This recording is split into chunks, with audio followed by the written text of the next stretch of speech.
I never told my daughter what I really kept inside Warehouse 42. When she married a slick, fast-talking gold digger who thought he could outsmart a retired old man, I made sure he would never find the key. But while I was sitting comfortably at home nursing a glass of bourbon, my warehouse manager called me in a dead panic. "Sir, your son-in-law is here. He has bolt cutters and he brought 2 armed men." I did not panic. I had been waiting for this exact moment. And what I did next brought his entire fake world crashing down.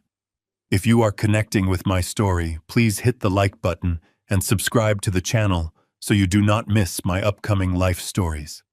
Tell me in the comments where you are watching this video from and what time it is there right now. It makes me really happy to know which corner of the country or the world is listening to me and what time of day it is for you. It was exactly 11:30 at night. The rain was coming down hard, beating violently against the thick glass windows of my home in the Pittsburgh suburbs. I am Harrison Caldwell. I am 70 years old, and I spent my entire life building an industrial salvage empire from rust, sweat, and scrap metal. People look at me now and see a quiet, retired widower. They see a man who tends to his garden and drinks his evening bourbon in peace. They do not see the man who survived 30 years in the cutthroat steel and salvage industry. I had just poured myself a generous measure of that bourbon, the good stuff I save for special occasions, when my burner phone buzzed. It vibrated heavily against the mahogany desk. Very few people have that number. One of them is Hector Morales, a 65-year-old military veteran who has managed my properties with absolute loyalty for 2 decades. I picked it up. Hector did not bother with greetings. His voice was a harsh, raspy whisper barely rising above the sound of the torrential rain on his end. "Mr. Caldwell, it is happening. Derek is at gate 4. I took a slow, deliberate sip of my drink, feeling the familiar burn of the alcohol slide down my throat. "Is he alone, Hector?" "No, sir." Hector replied, his breath hitching slightly. "He has bolt cutters. And he brought company.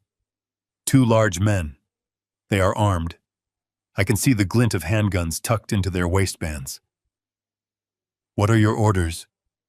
Do I engage? Do I trigger the silent alarms?" I stood up from my leather chair and walked over to my desk. I picked up my iPad, my fingers tapping the screen to bring up the hidden high-definition surveillance feed I had secretly installed weeks ago. The screen flickered to life, cutting through the darkness with crisp night vision.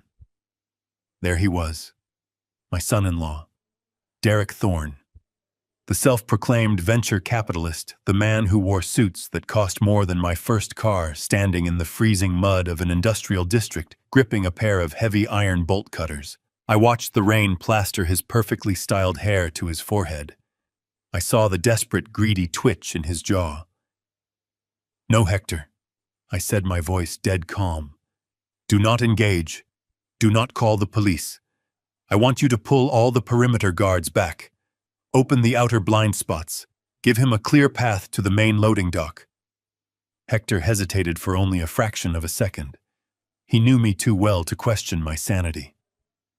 "Are you absolutely sure, sir? Those men with him look like serious trouble." "I am entirely sure," I replied, resting my hand on a framed photograph of my late wife, Patty. "Let him cut the lock, Hector. Let him walk right in.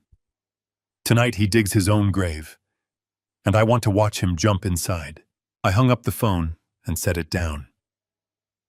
On the screen, Derek was struggling with the heavy chain securing the outer chain link fence. He looked pathetic, a rat trying to gnaw its way into a steel trap. He had no idea what was waiting for him from inside that rusted, dilapidated warehouse. He thought he was about to secure his financial freedom. He thought he had outsmarted a clueless old boomer. As I watched him finally snap the first lock, a cold, hard knot of anger tightened in my chest. To understand how we ended up here with my daughter's husband, committing a major felony in the dead of night, you have to go back exactly 3 months. You have to go back to the exact moment the seed of doubt was planted, the moment I realized a parasite had attached itself to my family. It was Brooke and Derek's 2nd wedding anniversary. Brooke is my 32-year-old daughter. She is the light of my life, a sweet, trusting soul who runs her own boutique floral design shop. When Patty passed away, I made a silent vow at her graveside that I would protect our daughter from everything. From heartbreak, from failure, and most importantly, from greedy men who prey on kindness. Brooke had organized a celebratory dinner at a high-end steakhouse downtown. I arrived early wearing a simple but clean suit, happy just to see my daughter smile. Derek arrived 15 minutes late, loudly complaining to the valet, flashing his expensive watch, and acting like he owned the entire restaurant. He always rubbed me the wrong way. He talked too fast, promised too much, and always seemed to be looking over your shoulder to see if someone more important had walked into the room. We were halfway through our ribeyes when the conversation took a very strange turn. Brooke was talking about a new flower supplier she had found, but Derek was completely distracted. He kept tapping his fork against his water glass, his eyes darting toward me. "So Harrison," Derek said casually, leaning back in his chair and swirling his wine. "I was driving through the industrial park the other day, looking at some commercial real estate for a tech startup I am funding. I happened to pass by one of your old properties. Warehouse 42, I think it is called." I stopped chewing. I placed my fork down very slowly. I did not react outwardly, but internally every single alarm bell I possessed began to ring. I have never discussed my business assets with Derek. I have never mentioned Warehouse 42 to anyone, not even to Brooke. It was an old rusted facility sitting on a neglected patch of land. There was absolutely no reason for a venture capitalist to be driving through that specific rundown area, let alone pulling property records to know it belonged to me. "Is that so?" I asked, maintaining a perfectly neutral, slightly confused expression. "Just an old holding property. Nothing but dust and rusted pipes. Why do you ask?" Derek smiled. It was a slick, practiced smile that did not reach his eyes. "Just curious. It seems like prime real estate if you clear the junk out. A massive footprint. You know, holding on to dead weight like that is bad business, Harrison. Taxes, liabilities. Have you ever thought about liquidating it? I have some developers who would pay top dollar just for the land." I looked at my daughter. Brooke was blissfully unaware of the tension, sipping her champagne and smiling at her husband. She thought he was just being helpful. She thought he was the successful, wealthy investor he claimed to be. But my gut, the instinct honed by decades of dealing with scrap metal thieves, corrupt contractors, and greedy businessmen, told me otherwise. Why would a man who supposedly manages tens of millions in venture capital care about an abandoned warehouse in the Rust Belt? Why was he digging into my private holdings, and why, despite his expensive suits, did his eyes look so desperately hungry? I picked up my napkin and wiped my mouth. I let a slow, harmless, grandfatherly smile spread across my face, the kind of smile that makes a predator think his prey is completely blind. "Well, Derek," I said, keeping my voice light and slightly raspy, "I am just a retired old man. Real estate markets and developer portfolios are a bit over my head these days. I just let it sit there. It is not hurting anyone." I saw a brief, sharp flash of satisfaction in Derek's eyes. He thought I was weak. He thought I was ignorant. He thought he had just found a gold mine guarded by a senile old fool. But as I sat there in the restaurant, matching his fake smile with my own, I knew one thing for certain. My daughter was married to a fraud. I did not know what his angle was yet, or how deep his lies went. But I was going to find out. I was going to tear his entire facade apart piece by piece until the ugly truth was exposed for Brooke to see. I paid the bill that night without batting an eye. When the waiter brought the leather folder, Derek did not even make the polite, customary gesture of reaching for his wallet. He simply leaned back, patted his stomach, and praised the quality of the Wagyu beef. I handed over my credit card, with a warm smile playing the role of the generous, satisfied father perfectly.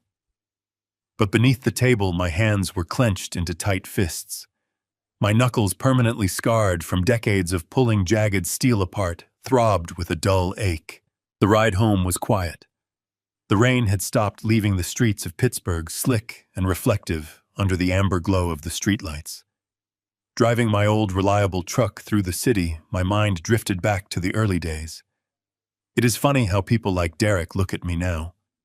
They see an old man in a flannel shirt and assume my life was as simple as my wardrobe. They have no idea what it took to build a salvage empire from absolute zero. When Patty and I first married, we had nothing but a rusted pickup truck and a mountain of debt. I spent 14 hours a day in the salvage yards. I breathed in the smell of burning copper, diesel fuel, and damp earth until it seeped into my very pores. I tore apart condemned factories, stripped copper wiring from abandoned mills, and hauled scrap iron until my back felt like it was breaking in two. I did it all for them. Patty would come down to the yard at 7 in the evening, carrying a thermos of black coffee and 2 sandwiches wrapped in foil. We would sit on the tailgate of that old truck covered in grime and talk about the future we were building for Brooke. I promised Patty on her deathbed that I would never let anyone take what we had built for our little girl. I intended to keep that promise. Men like Derek Thorne despise the dirt. They recoil at the smell of sweat and grease. Yet they are the first to show up with their manicured hands extended, desperate to claim the money that the dirt produced. He thought I was just an old fool hoarding useless industrial lots. He did not realize that in my line of work, you learn how to spot a piece of worthless scrap disguised as something shiny. I barely slept that night. I sat in my study, the only room in my house that still smells faintly of the old salvage days, and stared at the dark oak walls. Why did he ask about that specific warehouse? The holding company that owns it is buried under layers of legal protection. Someone would have to be actively hunting for my assets to trace that property back to me. The answer came knocking on my front door the very next morning at exactly 9 o'clock. I was in the kitchen brewing a pot of dark roast coffee when the doorbell chimed. When I opened the door, I found Derek standing on the porch. He was wearing a sharp-tailored navy suit holding an expensive leather briefcase. Brooke was standing right beside him, holding his arm, looking up at him with a gaze so full of blind admiration it made my stomach turn. "Good morning, Harrison," Derek said, flashing that identical bright, empty smile from the restaurant. "I hope we are not interrupting your morning routine." I wiped my hands on a dish towel and ushered them inside. "Not at all," I said, keeping my voice gentle and welcoming. "I was just making coffee." "What brings you two out so early on a Saturday?" Brooke kissed my cheek. "Derek was up half the night working, Dad," she said, her voice brimming with pride. "He wanted to show you something important." I led them into the living room and offered them a seat. Derek unzipped his briefcase with practiced efficiency. He pulled out a thick, glossy financial portfolio bound in a professional folder and slid it across the coffee table toward me. It looked like the kind of presentation you give to a board of directors, not your retired father-in-law on a Saturday morning. "Harrison, I know we briefly touched on this last night." Derek began, leaning forward, resting his elbows on his knees to appear earnest and sincere. "But I could not stop thinking about your portfolio. I did some deep diving into the county property records. I hope you do not mind. I just want to look out for the family." I picked up the folder. The first page showed an aerial map of the industrial district, with my property outlined in bright red ink. Next to it was a breakdown of estimated property taxes and maintenance liabilities. "You are bleeding money on a dead asset, Harrison." Derek continued, his voice dropping into a tone of faux concern. "That warehouse is sitting on prime commercial land, but the structure itself is a liability. You are paying commercial taxes on an empty shell. As a venture capitalist, it hurts me to see capital tied up like that. You are 70 years old. You should be enjoying your twilight years, not paying taxes on rusted metal." I flipped through these pages slowly, pretending to be overwhelmed by the numbers and the pie charts. He had done his homework, I will give him that. But his math was entirely based on public tax records. He had no idea what was actually going on behind those rusted doors. "I have developers in my network right now." Derek said, his eyes locking onto mine with an intensity that bordered on predatory. "They are looking for industrial footprints in that exact zip code. I can broker a private sale. I can get that dead weight off your hands by the end of the month, and put a massive liquid cash injection directly into your retirement account. You would not have to lift a finger. I will handle all the paperwork." I looked over at Brooke. She squeezed his hand, nodding eagerly. "Dad, you have to admit he is making total sense," she said softly. "You have worked so hard your entire life. You do not need the stress of managing abandoned properties. Derek is a financial genius. He knows exactly how to handle these corporate sales. Let him help you." The rage flared up inside me again, hot and sharp. My sweet, trusting daughter was sitting in my living room actively helping a parasite try to drain my assets. He had completely brainwashed her. He had convinced her that he was our financial savior, a wealthy expert gracing us with his brilliant business acumen. I wanted to grab him by the collar of his tailored suit and throw him out onto the street. I wanted to demand exactly how much debt he was hiding behind those expensive clothes. Instead, I forced my shoulders to drop. I let out a long, heavy sigh, acting exactly like the tired, confused old man he needed me to be. "Well, Derek," I said, tapping my calloused finger against his glossy report, "this is an awful lot to take in. I am just not used to moving this fast. My accountant usually handles these tax forms, and I am not too great with all this modern financial jargon." Derek smiled, a look of distinct triumph flashing across his face. "You do not have to understand all the jargon, Harrison. That is what I am here for. I can draw up the power of attorney documents this afternoon. Just a limited proxy so I can negotiate with the buyers on your behalf." I shook my head slowly, handing the folder back to him. "I appreciate the hard work, son. I really do. But I am old-fashioned. I never sign anything the same day I read it. Leave the proposal with me. Let me read through it this week with a magnifying glass and a cup of tea. We can talk about it again next weekend." Derek's smile faltered for a fraction of a second. His jaw tightened. The impatience leaked out just enough for me to catch it. He needed that money fast. The urgency was palpable. "Of course, Harrison." He recovered quickly, packing the documents away. "Take your time. Just know that real estate markets fluctuate. These buyers will not wait around forever." As I walked them to the door, I noticed Derek pause by the entrance to my private study. His eyes darted past the open door, landing squarely on the heavy vintage steel safe bolted to the corner of the room. He stared at it for only 2 seconds, but 2 seconds was all I needed to confirm my suspicions. He was not just going to wait for me to sign his papers. He was looking for another way in. The hunt had officially begun, and I was more than ready to play the game. The morning sun crawled across the hardwood floors of my study, illuminating the heavy steel door of my vintage safe. I had been sitting in my leather armchair since dawn, staring at that combination dial, replaying the hungry look in Derek's eyes from the night before. Men like him cannot hide their greed. I took a slow sip of my black coffee.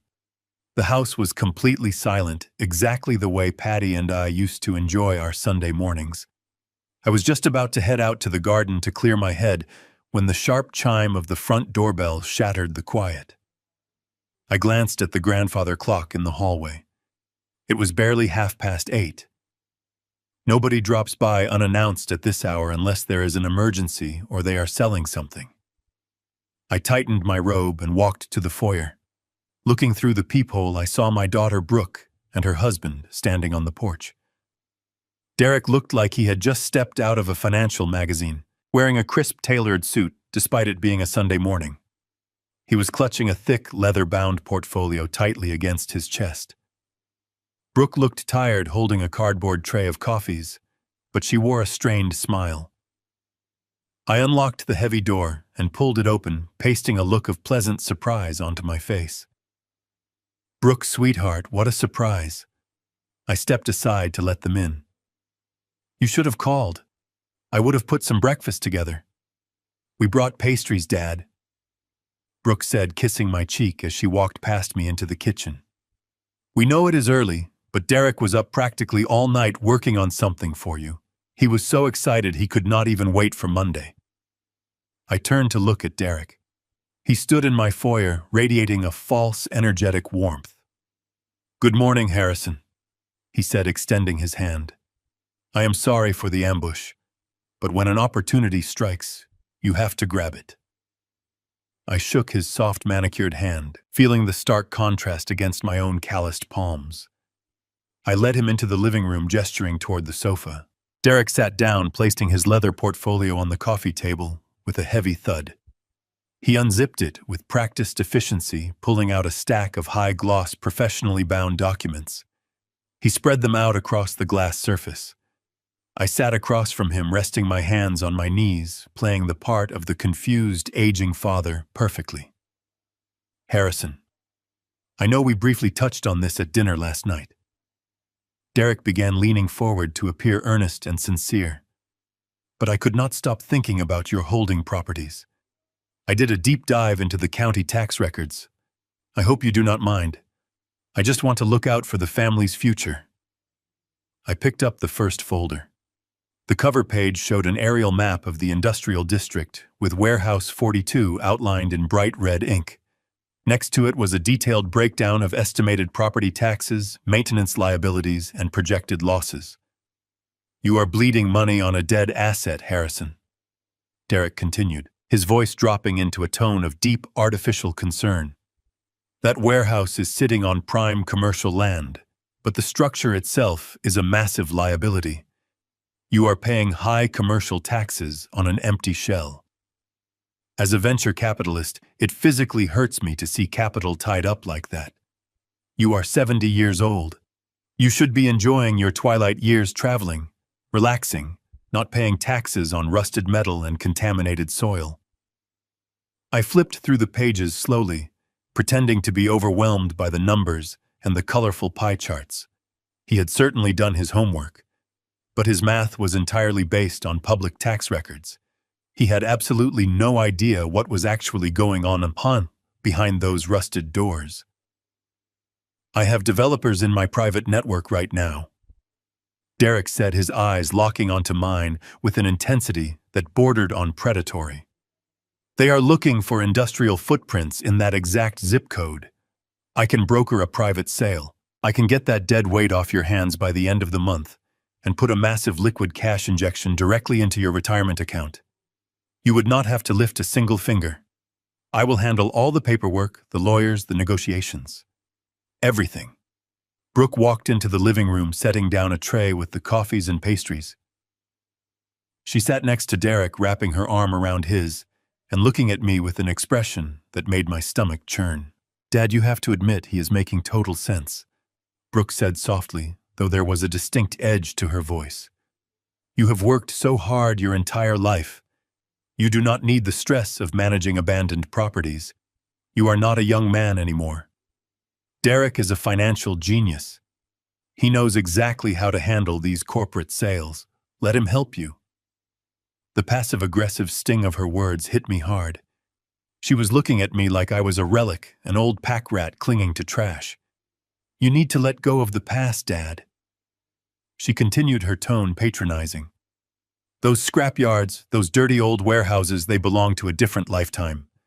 You promised Mom you would take care of yourself. Let Derek handle this. It is what he does best. The rage flared up inside me again, hot and sharp. My sweet, trusting daughter was sitting in my living room, actively helping a parasite try to drain my assets. He had completely brainwashed her. He had convinced her that he was our financial savior, a wealthy expert gracing us with his brilliant business acumen. I wanted to grab him by the collar of his tailored suit and throw him out onto the street.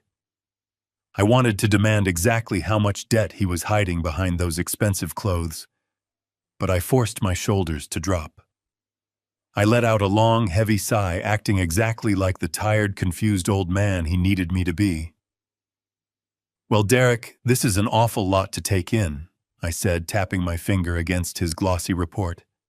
I am just not used to moving this fast. My accountant usually handles these tax forms, and I am not too great with all this modern financial jargon. Derek smiled, a look of distinct triumph flashing across his face. You do not have to understand all the jargon, Harrison. That is what I am here for. I can draw up the limited proxy documents this afternoon. Just a signature so I can negotiate with the buyers on your behalf. I shook my head, slowly gathering the folders. I appreciate the hard work, son. I really do. But I never sign anything the same day I read it. Leave the proposal with me. Let me read through it.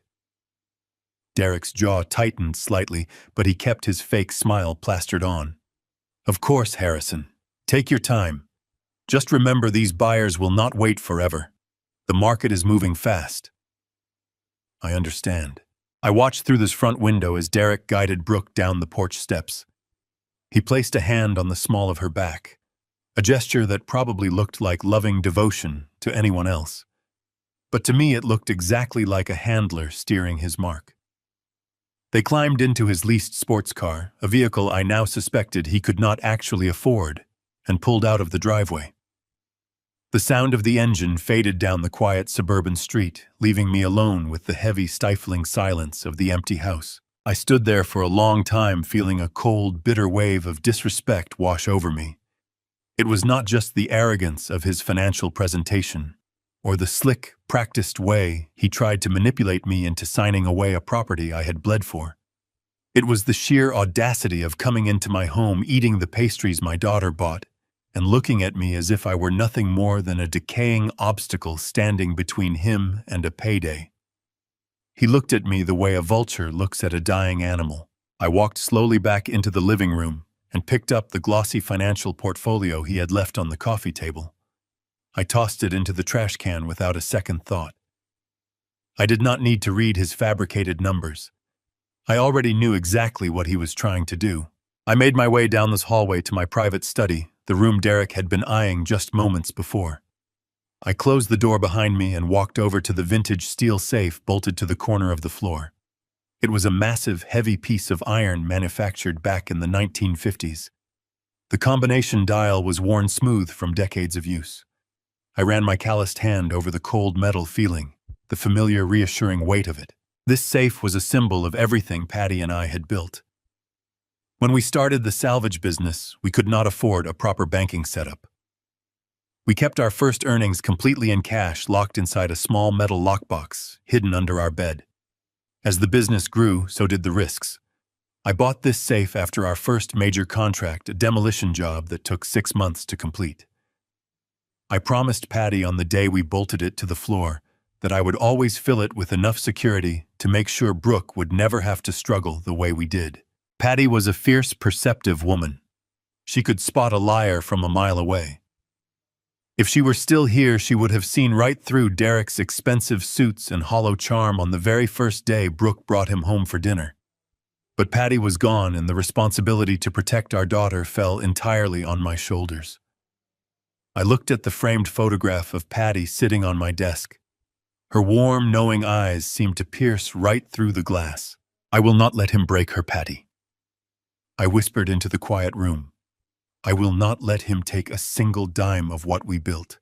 But I knew I had to be smart. If I simply called Brooke and told her that her husband was a scheming gold digger, she would defend him. Derek had spent 2 years building a narrative painting himself as the successful, caring partner. If I attacked him directly, I would become the villain. I would be the paranoid, controlling father trying to ruin her marriage. Derek would use my accusations to drive a wedge between us, isolating Brooke and making her even more dependent on him. I could not allow that to happen. I had to let Derek think he was winning. I had to let him believe his manipulation was working, that the clueless old man was slowly taking the bait. I needed to feed his greed until he became reckless enough to expose his true nature right in front of Brooke. I picked up my phone and dialed Hector Morales. The line rang twice before his gruff voice answered. "Good morning, Mr. Caldwell," Hector said. "Do we have a problem at the yard today?" "Not at the yard, Hector," I replied, sinking into my leather desk chair. "I need you to do something for me, and I need it done quietly. I want you to pull the original leasing deeds for Warehouse 42. Make high-quality copies of the cover pages, the ones showing my name as the sole proprietor, and the tax assessment values. But redact the leasing agreement with the Federal Transport Company. I do not want any mention of the armored vehicles or the security protocols. Make it look like a standard inactive holding property." Hector was silent for a moment. He was a smart man, a former military logistics officer, who never asked unnecessary questions unless he sensed danger. "Are we preparing for a sale, sir?" "No," I said, my voice hardening. "We are preparing a trap. I have a rat sniffing around the perimeter, and I need to lay out some cheese. Put the redacted copies in a standard manila folder and have one of the trusted drivers drop it off at my house this afternoon." "Understood, sir. It will be there by 3 o'clock. I hung up the phone and leaned back in my chair, staring at the heavy steel safe. Derek wanted access to my holdings. He wanted to review the deeds. I was going to give him exactly what he asked for, but on my terms. I would invite him over next week under the guise of discussing his proposal. I would hand him the redacted deeds, letting him think he was one step closer to getting my signature. I would play the hesitant but agreeable father-in-law, asking naive questions about venture capital and real estate markets. But I knew Derek. Men driven by sudden, desperate greed do not have the patience for slow negotiations. His lingering look at my safe told me everything I needed to know. He was evaluating the security of my home. He was wondering what else I kept locked away. If he was willing to manipulate my daughter to steal a warehouse, he was certainly willing to break into my private study to find leverage or cash. I stood up and walked over to the window, looking out at the meticulously manicured lawn. The neighborhood was quiet, filled with families enjoying their peaceful Sunday morning. They had no idea that a quiet war was brewing inside the walls of my home. I needed to prepare the battlefield. I spent the next 2 hours securing the study. I went online and ordered 3 high-definition, motion-activated hidden cameras. I chose models designed to look like ordinary objects: a digital clock, a smoke detector, and a charging brick. I paid for expedited shipping, ensuring they would arrive by Tuesday.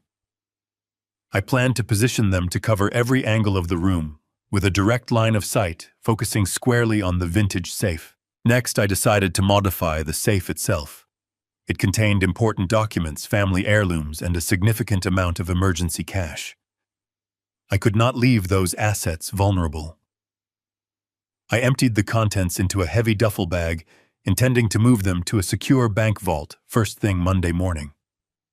I left only a few stacks of bundled single-dollar bills disguised with $100 bills on the outside, a classic decoy tactic I learned during my early days in the rough industrial yards. I also left a very specific fabricated document inside. It was a fake inventory sheet printed on official-looking company letterhead.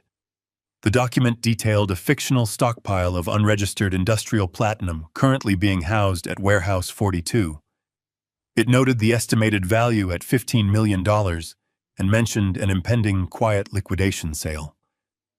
It was the perfect bait, designed to appeal directly to a desperate man looking for a massive, untraceable payday. If Derek managed to crack the safe, he would not find my life savings. He would find a one-way ticket to a federal prison sentence. He would find the very thing that would seal his fate. I closed the heavy steel door of the safe, spinning the dial to lock the tumblers in place. The metallic click echoed in the quiet room, a satisfying sound of finality. The board was set. The pieces were moving into position. Derek thought he was the mastermind of this game, the brilliant venture capitalist outsmarting an outdated relic of the past. He was about to learn that you never step into a scrapyard unless you are fully prepared to get crushed by the machinery. I walked out of the study, locking the door firmly behind me. I went back to the kitchen, poured myself a fresh cup of dark roast coffee, and stepped out onto the back patio. The morning air was crisp and cool. I took a deep breath, feeling the tension slowly begin to leave my shoulders. I had made a promise to Patty, and I was going to keep it. I was going to protect our daughter, and I was going to absolutely destroy the man who tried to use her against me. The hunt was on, and I was holding all the keys. I let 2 full weeks pass without giving Derek a single update. I ignored his subtle text messages, dodged his casual phone calls, and maintained the perfect illusion of an old man dragging his feet. I needed him to stew in his own anxiety. I needed the pressure on his end to build until it cracked his polished exterior.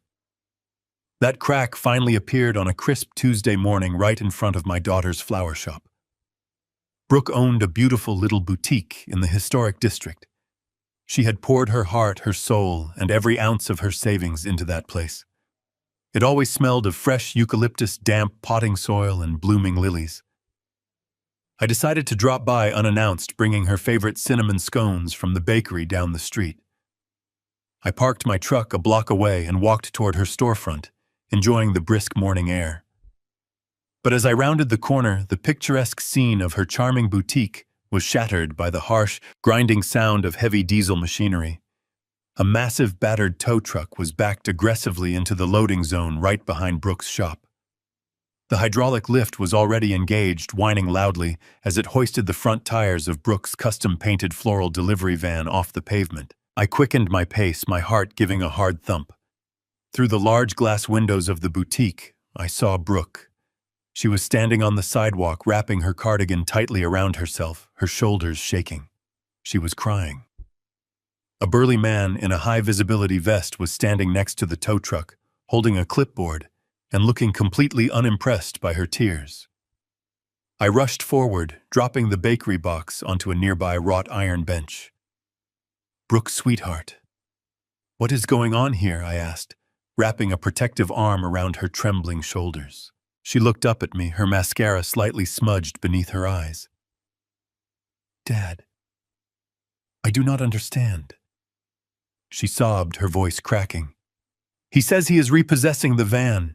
He says we have missed 3 consecutive lease payments, but that is impossible. Derek handles all the business accounts. He set up the auto pay for the commercial vehicles months ago. There has to be some kind of terrible mistake." I turned my gaze to the man with the clipboard. He had the tired, cynical look of a guy who dealt with people's worst days for a living. I approached him, keeping my tone level but firm. "Excuse me, friend. I think there might be a clerical error here. My daughter owns this business. We can clear this up right now." The repo man did not even blink. "Look, buddy, I just get the work orders," he said, tapping his pen against the metal clip. "The leasing company issued the recovery order yesterday afternoon. 3 months delinquent. No response to the warning letters. The grace period is over. I am just here to collect the asset.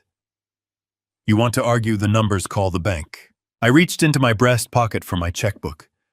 I was fully prepared to write a check right there on the hood of his truck to stop my daughter from crying. But before my hand even unbuttoned my coat, the screech of tires echoed down the street. Derek's leased sports car swerved into the loading zone, mounting the curb aggressively before slamming to a halt. He threw his door open and sprinted toward us. He did not look like the confident, arrogant venture capitalist who had sat in my living room 2 weeks ago. He looked like a man running for his life. His normally immaculate hair was disheveled, plastered to his forehead with a sheen of cold sweat. His tie was loosened, his collar unbuttoned, and his eyes were wild with a frantic, desperate energy. "Hey, stop right there. Drop that vehicle immediately," Derek shouted, waving his arms as he marched up to the repo man. "What the hell do you think you are doing? This is a massive banking error. You are stealing private property." The tow truck driver crossed his arms over his chest. "Save the performance, pal. The account is empty." The payments bounced. "I am hooking the rear axle and pulling out of here in 2 minutes. Derek pulled a sleek smartphone from his pocket, his hands shaking so violently he almost dropped it onto the concrete. He was dialing numbers with frantic, jerky motions. "Listen to me very closely," he growled, pacing back and forth in a tight, agitated circle. "My wealth management firm handles millions of dollars in liquid assets. My private bank flagged the auto draft as a fraudulent transactions because of a security update. It is a protective hold on the commercial account. That is all. I am transferring the funds from my personal portfolio right now." He shoved the phone against his ear, his jaw clamped so tight the muscles twitched. I watched him closely, letting my protective father persona mask the cold, calculating observation happening behind my eyes. I watched the heavy bead of sweat trace down the side of his neck. I watched the erratic, trembling rhythm of his hands. I saw the way his expensive leather shoes shifted restlessly against the pavement. Brooke stepped forward, reaching out to touch his arm. Derek, what is happening? Why would the bank freeze the account for 3 months without telling us? Derek flinched away from her touch, just for a fraction of a second. But I caught it. It was the physical reaction of a cornered animal. Do not worry about it, Brooke. He snapped, his voice much sharper than the gentle tone he usually reserved for her. I told you it is a technical glitch. The wire transfers got crossed between the offshore holding and the domestic branch. I am fixing it. Just let me work. He spent the next 10 minutes arguing furiously with someone on the phone. He paced down the alleyway, his voice hushed but frantic, making wild pleading gestures with his free hand. Finally, he marched back to the repo man, shoving the phone into the driver's face.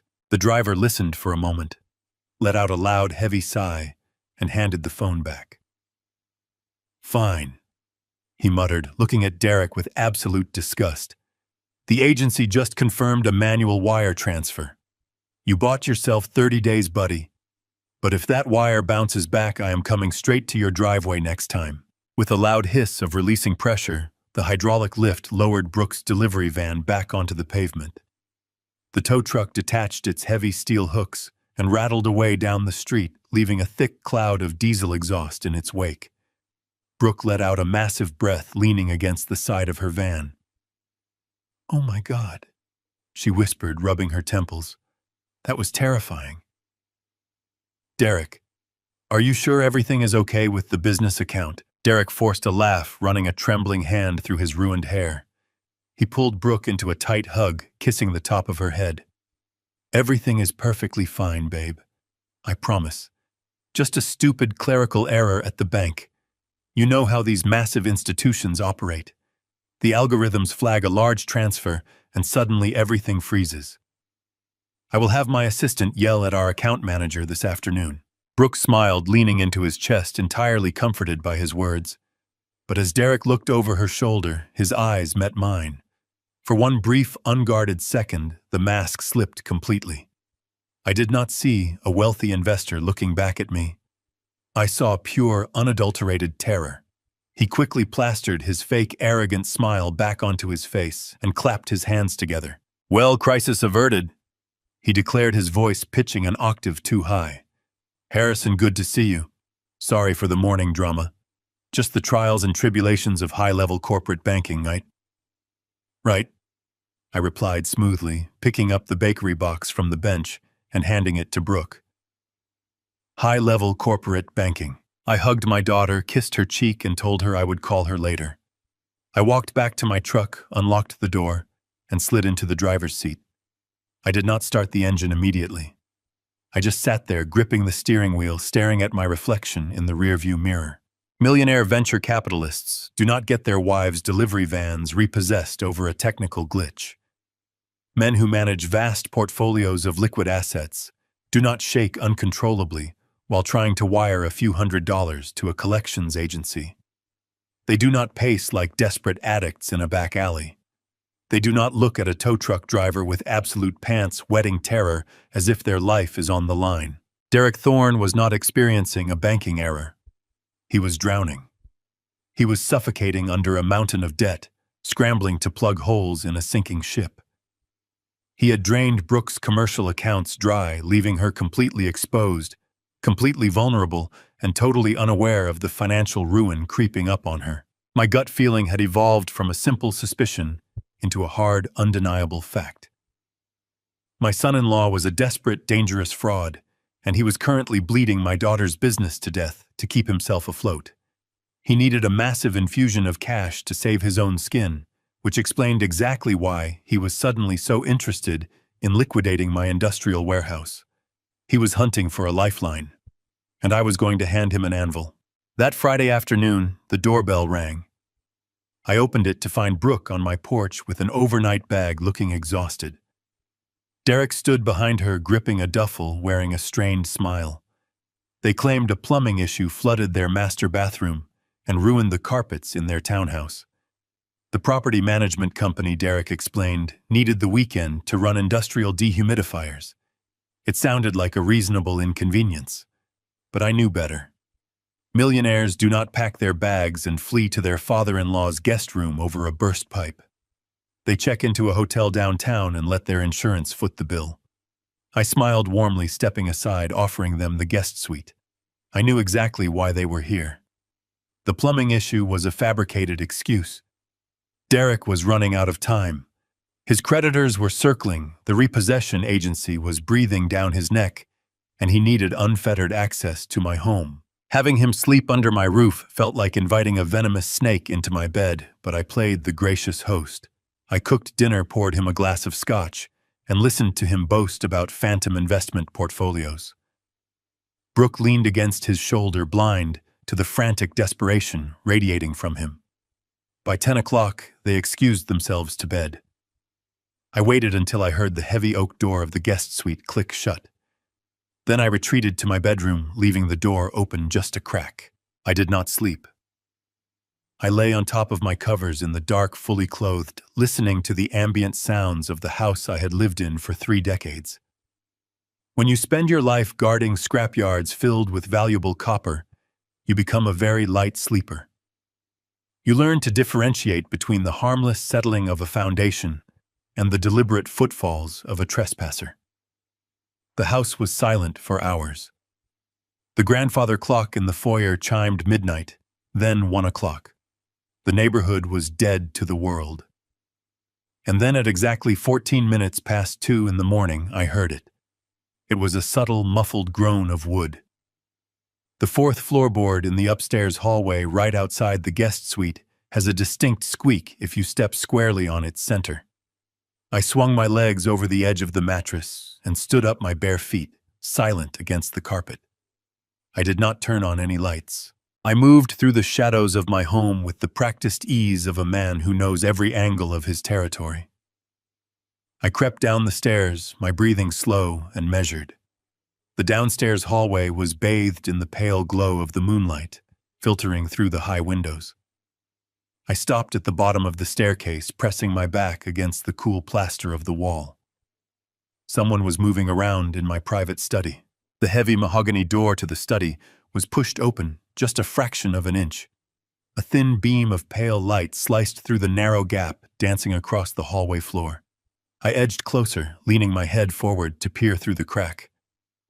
Derek was inside. He was dressed in dark sweatpants and a black t-shirt, holding a small penlight between his teeth. He was kneeling in front of my heavy fireproof filing cabinet, the one positioned directly beneath the framed photograph of Patty. He had bypassed the vintage steel safe in the corner. He must have realized during his first visit that he lacked the tools to crack a mechanical combination lock. Instead, he was focusing on the filing cabinet, utilizing a thin metal tension wrench and a lockpick to manipulate the simple cylinder lock holding the drawers shut. I watched him work. His breathing was heavy, ragged, echoing in the quiet room. His hands were shaking with a terrifying, unhinged urgency. He was not a professional thief. He was a desperate man, backed into a corner, completely devoid of morals or boundaries. The lock gave way with a soft, metallic click. Derek practically ripped the bottom drawer open. He began tearing through the hanging folders, tossing aside utility bills, property deeds, and old tax returns. He was hunting for something specific. He wanted liquid numbers. He wanted to know exactly what I was worth, and how quickly he could get his hands on it to pay off the monsters breathing down his neck. I let him search for another full minute, absorbing the sheer audacity of his betrayal. He was standing in the house my sweat had paid for, trying to steal the future I had secured for the woman sleeping upstairs. I stepped into the doorway, raised my hand, and firmly flicked the brass light switch on the wall. The study was instantly flooded with harsh, bright yellow light. Derek gasped a sharp, terrified sound and physically recoiled. He dropped the penlight onto the carpet and spun around, his eyes wide, his chest heaving. He looked like a deer caught in the headlights of an oncoming freight train. "Derek," I said, keeping my voice mild, almost groggy, as if I had just woken up from a deep slumber. "What on earth are you doing down here in the dark? Is everything all right with the guest room?" For 3 agonizing seconds, he stared at me, his mind clearly scrambling to process the situation and invent a plausible lie. Then the slick, manipulative con artist took over. He let out a breathless, forced chuckle, and ran a hand through his hair, leaning casually against the filing cabinet to block my view of the open drawer behind his legs. Harrison. He exhaled, placing a hand over his heart in a gesture of exaggerated relief. You scared the living daylights out of me. I am so sorry for sneaking around. I woke up with terrible heartburn. That spicy brisket we had for dinner really did a number on my stomach. I did not want to wake Brooke, so I came downstairs looking for the kitchen. I must have gotten turned around in the dark and wandered into your office.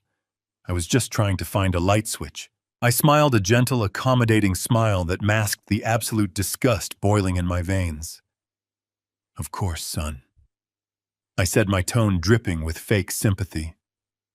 The kitchen is down the hall to the left. I keep a bottle of antacids in the pantry above the sink. Let me go grab them for you. I turned and walked to the kitchen, leaving him alone for just a few seconds. When I returned and handed him the chalky tablets, he thanked me profusely, wishing me a good night, before hurrying back upstairs. I waited until his footsteps faded completely. Then I walked back into my study. He had closed the cabinet drawer, but in his blind panic, he made a careless mistake. I pulled the drawer open and looked inside. The folder detailing my total net worth and liquid cash reserves was pulled halfway up, sticking out awkwardly from the rest of the meticulously organized files. He had found exactly what he was looking for right there in the quiet house. The next morning, I stood in the kitchen, casually flipping through the newspaper. Brooke came downstairs first, rubbing the sleep from her eyes, and kissed my cheek. Derek followed shortly after, looking surprisingly refreshed for a man who had spent the early hours of the morning picking the lock on a filing cabinet. He greeted me with hollow enthusiasm, pouring cereal and chatting about the weather. I played the gracious host, offering a warm smile and asking if his heartburn had settled down. He assured me it had, completely oblivious to what I actually knew. The hidden cameras had been discreetly installed while Brooke and Derek were running errands the previous afternoon.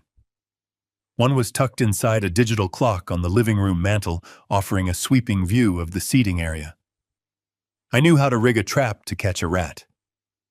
Derek had taken the bait in the study, but a slightly displaced file folder was not enough to condemn him. If I brought it up to Brooke, he would simply spin a dozen believable lies. I needed irrefutable proof.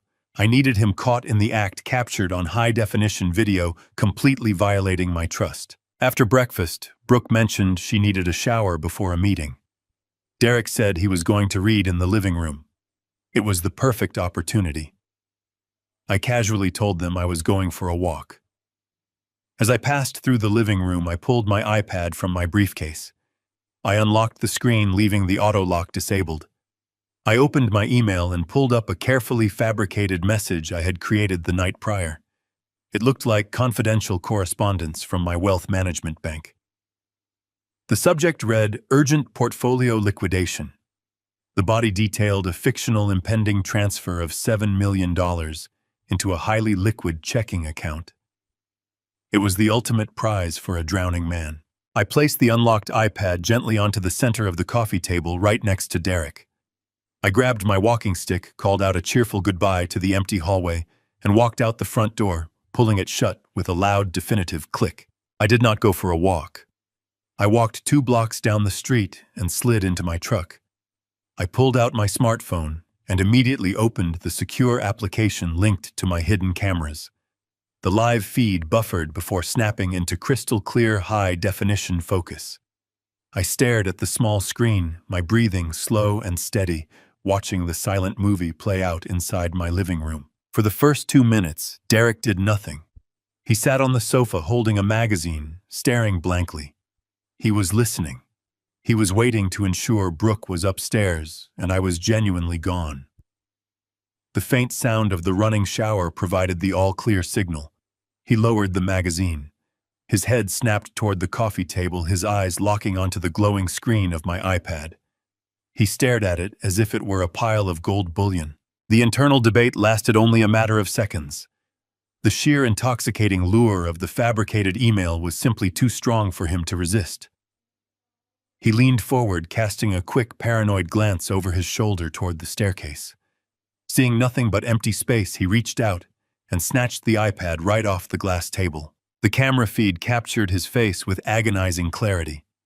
The polished mask of the successful venture capitalist vanished, replaced by the feral, hungry expression of a scavenger.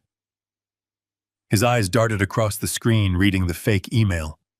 I watched his jaw drop slightly. He practically vibrated with adrenaline. $7 million in liquid cash ready to be transferred. It was the exact lifeline he had been desperately hunting for. Derek did not just read the email. He immediately pulled his own sleek smartphone from his pocket. His hands were shaking so violently, he had to rest his elbows on his knees to steady the camera lens. He began snapping pictures of the iPad screen, capturing the fake account numbers, the routing details, and the contact information for the fictional bank manager. The dam had broken, and his greed was in complete control. I watched in cold disgust as he closed the email application and began frantically swiping through my private device. He opened my digital banking apps, my investment portfolios, and my personal text messages. He was searching for passwords, security questions, anything he could use to drain my assets dry. He photographed every single screen. He was moving with a terrifying, unhinged speed, his thumbs flying across the glass. This was no longer a misunderstanding. This was not a banking error, and it was certainly not a concerned son-in-law trying to protect his family.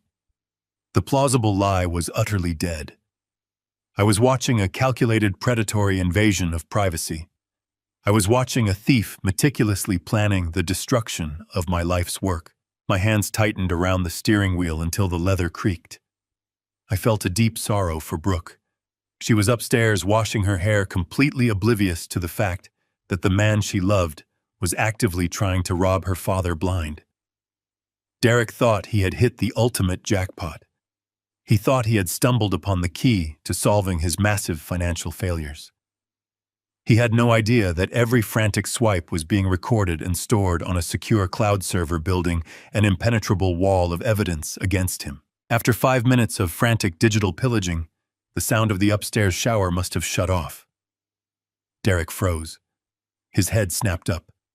He hastily closed all the applications on the iPad, returning it to the exact screen and position where I had left it. He dropped his phone back into his pocket, picked up his magazine, and leaned back against the sofa cushions, crossing his legs in a picture of relaxed leisure. He wiped a bead of nervous sweat from his brow, his eyes darting one last time toward the stairs, just to be absolutely certain he was safe. He took a deep breath, smoothing his hair and adjusting his collar, instantly transforming back into the perfect, supportive husband. I closed the application on my phone, plunging the screen into darkness. The silence inside my truck was absolute. I sat there for a few moments, letting the cold reality settle deep into my bones. The hunt was over. The trap had sprung and the rat was caught. I would not let him take away the life that Patty and I had built. This was my domain, and he had made a fatal miscalculation today. I now possessed the exact leverage I needed to completely destroy Derek Thorne and sever his parasitic hold on my daughter. I took a deep, steady breath, pushed open the heavy door, and began the short walk back to my house. The deception was finished, and the time for patience had passed. I was ready to tear down his illusion and show Brooke the truth. The morning after I watched my son-in-law try to steal my digital identity, I told Brooke and Derek I was going to the store. Instead, I drove my truck to a faded diner. I slid into a corner booth. 10 minutes later, Thomas pulled into the parking lot. He was a private investigator I had retained decades ago. He was a quiet man who possessed a talent for finding the dirt people buried deep underground. He slid into the booth across from me, placing a thick manila folder on the scratched Formica table. He did not bother with pleasantries. He just ordered a black coffee and looked at me with grim, tired eyes. "You were right to trust your gut on this one, Harrison," Thomas said. "I dug into Derek Thorne and his wealth management firm. The entire operation is a facade constructed of smoke and mirrors." I kept my hands resting flat on the table. "Tell me exactly what we are dealing with." Thomas opened the folder. He slid a grainy photograph of a strip mall across the table. Thorn Venture Capital does not exist. It is a rented post office box inside a shipping center. There is no corporate office. There is no board of directors. There is no massive portfolio of liquid assets. He is registered as a sole proprietor, but he has not filed a legitimate corporate tax return in over 3 years. I felt my jaw tighten. How is he affording the tailored suits and the leased sports cars? How did he manage to fool Brooke? Thomas slid another piece of paper toward me. 2 years ago, Derek actually had some money. He received a decent inheritance from his late grandfather. He poured every single penny of it into a massive cryptocurrency scheme. He thought he was going to become a billionaire overnight. Instead, the platform collapsed. He lost his entire inheritance in the span of 48 hours. My stomach twisted into a heavy knot. He lost everything, worse than everything. Thomas corrected, leaning forward. When he lost his inheritance, he tried to chase his losses. He started borrowing money to buy back into the market, hoping for a miraculous rebound. When the legitimate banks cut him off, he went to the shadow lenders. He currently owes just over $2 million to a very dangerous loan shark syndicate operating out of Chicago. I stared at the red numbers. The puzzle pieces slammed into place with sickening clarity. The desperate pacing in the alleyway. The sheer terror in his eyes when the tow truck driver threatened to return. The frantic attempt to break into my filing cabinet, and the joy on his face when he saw the fake email detailing a $7 million transfer. Derek was a dead man walking. The people he owed money to did not send angry letters. They sent men to break legs and burn down houses. "There is more, Harrison," Thomas said softly. "And this is the part that is going to make you want to kill him." Thomas pulled a final stack of papers from the folder. They were detailed transaction logs. I recognized the account name immediately. It was the commercial business account for Brooke's Floral Boutique. "I pulled the financial records for your daughter's shop." Thomas explained, his tone heavy with sympathy. When they got married, Derek convinced Brooke to let him handle the accounting. He told her it would take the stress off her shoulders. But he has not been managing her accounts. He has been systematically draining them. I picked up the papers, my hands trembling slightly. Every week for the past 8 months, Derek had been siphoning thousands of dollars out of Brooke's business account. He was routing the money through a maze of shell companies, desperately trying to scrape together enough cash to make the minimum monthly interest payments on his $2 million syndicate debt. He stopped paying her commercial leases 3 months ago. Thomas continued. That is why her delivery van was repossessed yesterday. He stopped paying her wholesale flower suppliers. He stopped paying the boutique's utility bills. Her business is completely insolvent, Harrison. She is operating on fumes. By the end of this month, the bank will freeze her accounts, and she will be forced into bankruptcy. The air in my lungs turned to ash. Brooke had built that boutique from nothing. She had spent countless nights awake at her kitchen table sketching floral arrangements and building a clientele. It was her dream, her pride and joy. And her husband was bleeding it dry behind her back to save his own miserable life. He was destroying her. He is using her as a human shield. I whispered, my voice sounding rough. He is drowning Harrison, Thomas said, pushing the folder toward me. And when a man like Derek starts to drown, he will pull down whoever is closest to him just to get another breath of air. He targeted you because you are his last resort. He saw your properties, and he thought he could manipulate you into signing over an asset. He needs a massive payout right now. If he does not get it, those loan sharks will come. I reached out and placed my hand over the manila folder. I felt a sudden profound calm wash over me.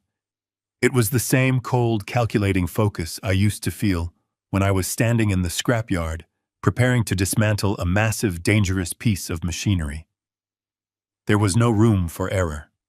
There was no room for hesitation. Every move had to be precise, deliberate, and devastating. Derek had crossed a line that could never be uncrossed.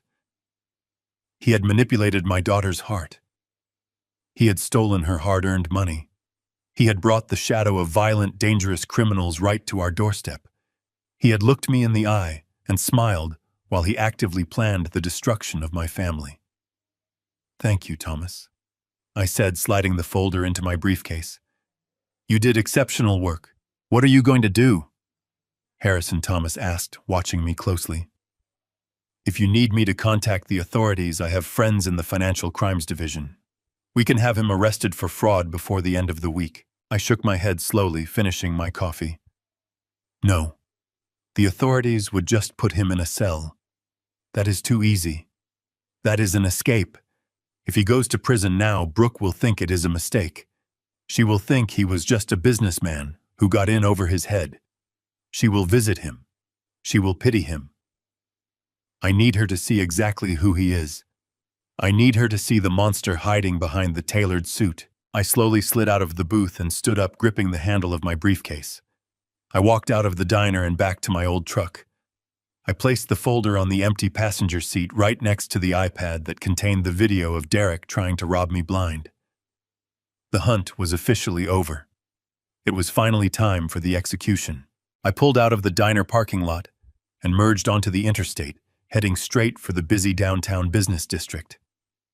The short drive took less than 20 minutes, but my mind frantically raced through 1,000 different scenarios.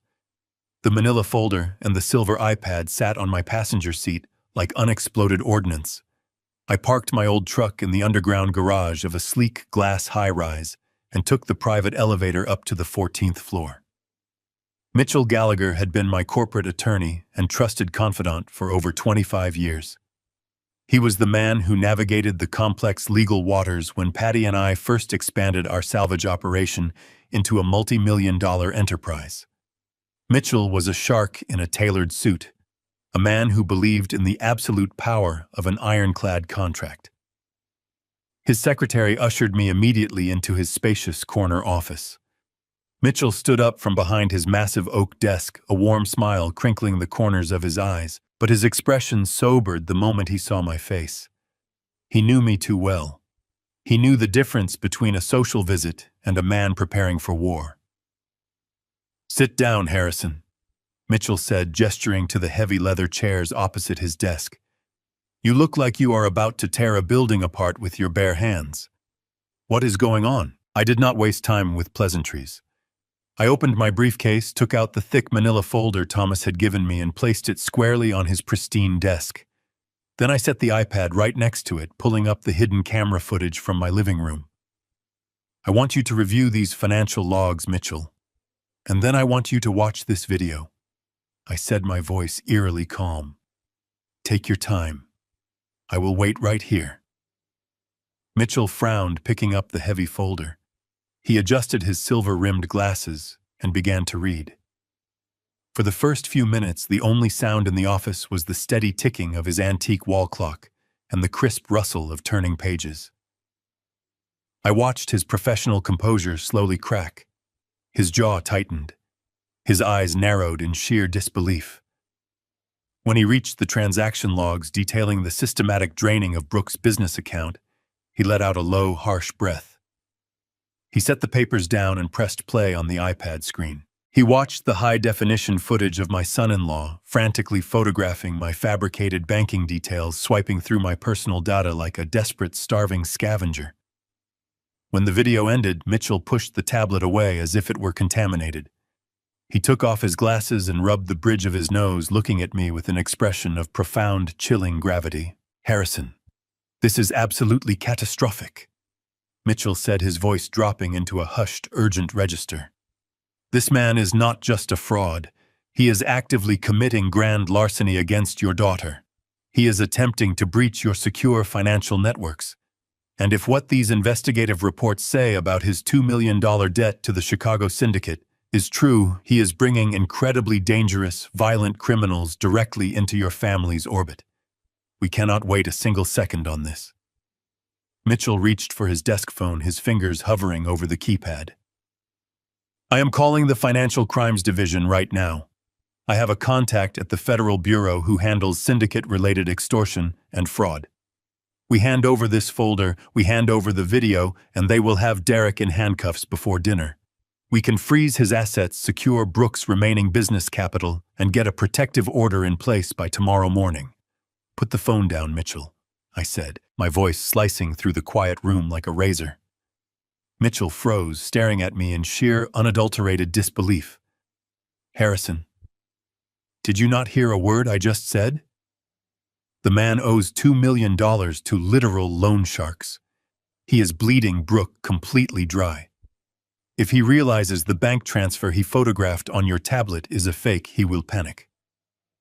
Desperate men do desperate, violent things.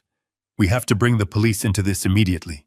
I leaned forward, resting my forearms on his desk, locking my eyes with his. If we call the police right now, we lose everything, I stated, measuring every single syllable to ensure he understood the gravity of my choice. Mitchell looked utterly exasperated. How do you figure that? You have the evidence. You have him dead to rights. I have legal evidence, I replied, keeping my emotions tightly leashed. I do not have emotional evidence. You are a lawyer, Mitchell. You look at this entire situation through the rigid lens of a courtroom. I am looking at this through the eyes of a father. You know my daughter. You know how fiercely loyal she is. Derek has spent 2 entire years grooming her, isolating her, and convincing her that he is the perfect, devoted husband. He has completely manipulated her reality. I paused, letting the immense weight of my words settle heavily into the quiet room. If the police kick down their front door tonight and drag him away in handcuffs, what do you honestly think he is going to do? He is a masterful liar. He will spin a story so fast, it will make your head spin.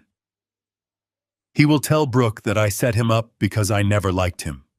He will claim the iPad incident was just him trying to help me manage my complex accounts, and the missing money from her shop was a temporary investment strategy that accidentally went wrong.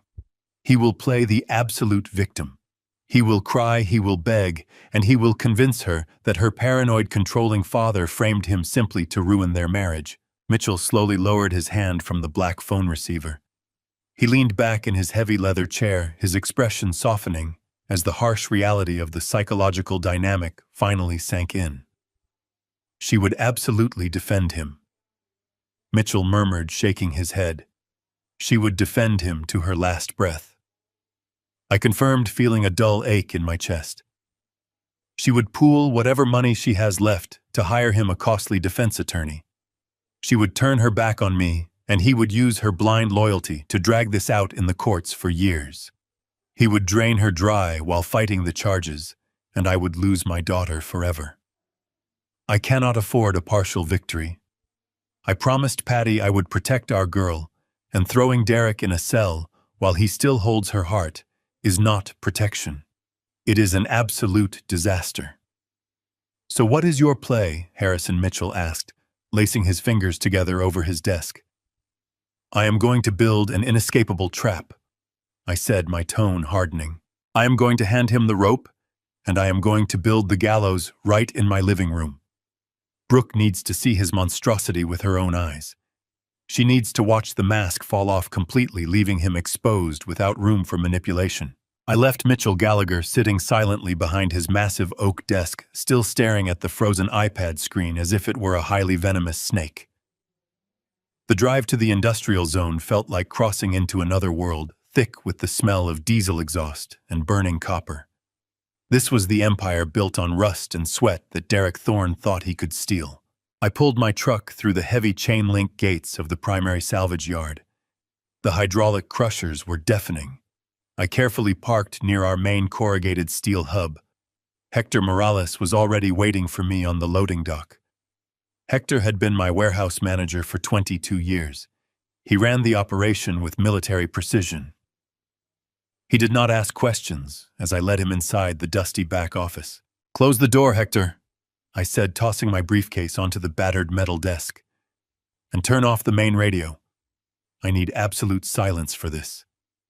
Hector clicked the deadbolt into place. "Whatever you need, Mr. Caldwell. We are ready." I sat down in the creaky office chair and pulled out a stack of blank official company letterheads. The paper was thick, watermarked with the original logo Patty had proudly designed 30 years ago. "I need us to manufacture a lie, Hector," I said. I need an inventory manifest that looks so highly classified, so undeniably lucrative, that a desperate man would risk federal prison to get his hands on it. Hector raised a dark, questioning eyebrow, but nodded slowly in agreement. What specific kind of inventory are we talking about? Platinum and pure rhodium, I replied firmly. The most untraceable high-yield salvage materials on the market. I took a slow, deep, and steadying breath. It was finally time to trap him. I spent the next 2 grueling hours with Hector meticulously crafting the perfect, inescapable decoy. We built a detailed, logistical manifest. Hector dictated the exact chemical weights and extraction codes to make the document look flawlessly authentic. We created a fabricated paper trail detailing a massive off-the-books salvage operation involving decommissioned aerospace components and industrial catalytic converters. According to the document, my company had accumulated these precious metals over a decade. It stated the materials were unregistered and sitting off the grid. We placed the value at $15 million. And the location, Hector asked, pulling a heavy file from the storage cabinet. We list the storage location as Warehouse 42. I answered, a cold smile touching the corners of my mouth. The exact property he is already trying to force me to sell. It makes perfect sense. He will think I am hoarding the metals there, refusing to sell the land to avoid exposing the illegal stockpile. Hector printed the final document using the old dot matrix printer in the corner. The faded ink gave the manifest an aged, deeply confidential appearance. I took a red ink stamp from the top drawer and slammed it down across the top margin of the first page. Highly confidential, eyes only. I slid the documents into a worn manila envelope, tying the string closure in a specific knot I could recognize if tampered with. You be very careful with this, boss. Hector suddenly warned, his voice incredibly low and deadly serious as I walked toward the heavy door. $15 million in untraceable metal is definitely going to make him highly dangerous. A cornered, starving animal will absolutely bite. I know exactly how a cornered animal bites, Hector, I replied, stepping out into the bright afternoon sun. That is exactly why I am leading him straight into a cage. I drove back to the quiet, affluent suburbs. I parked my truck in the driveway and walked confidently through the front door. The house was quiet.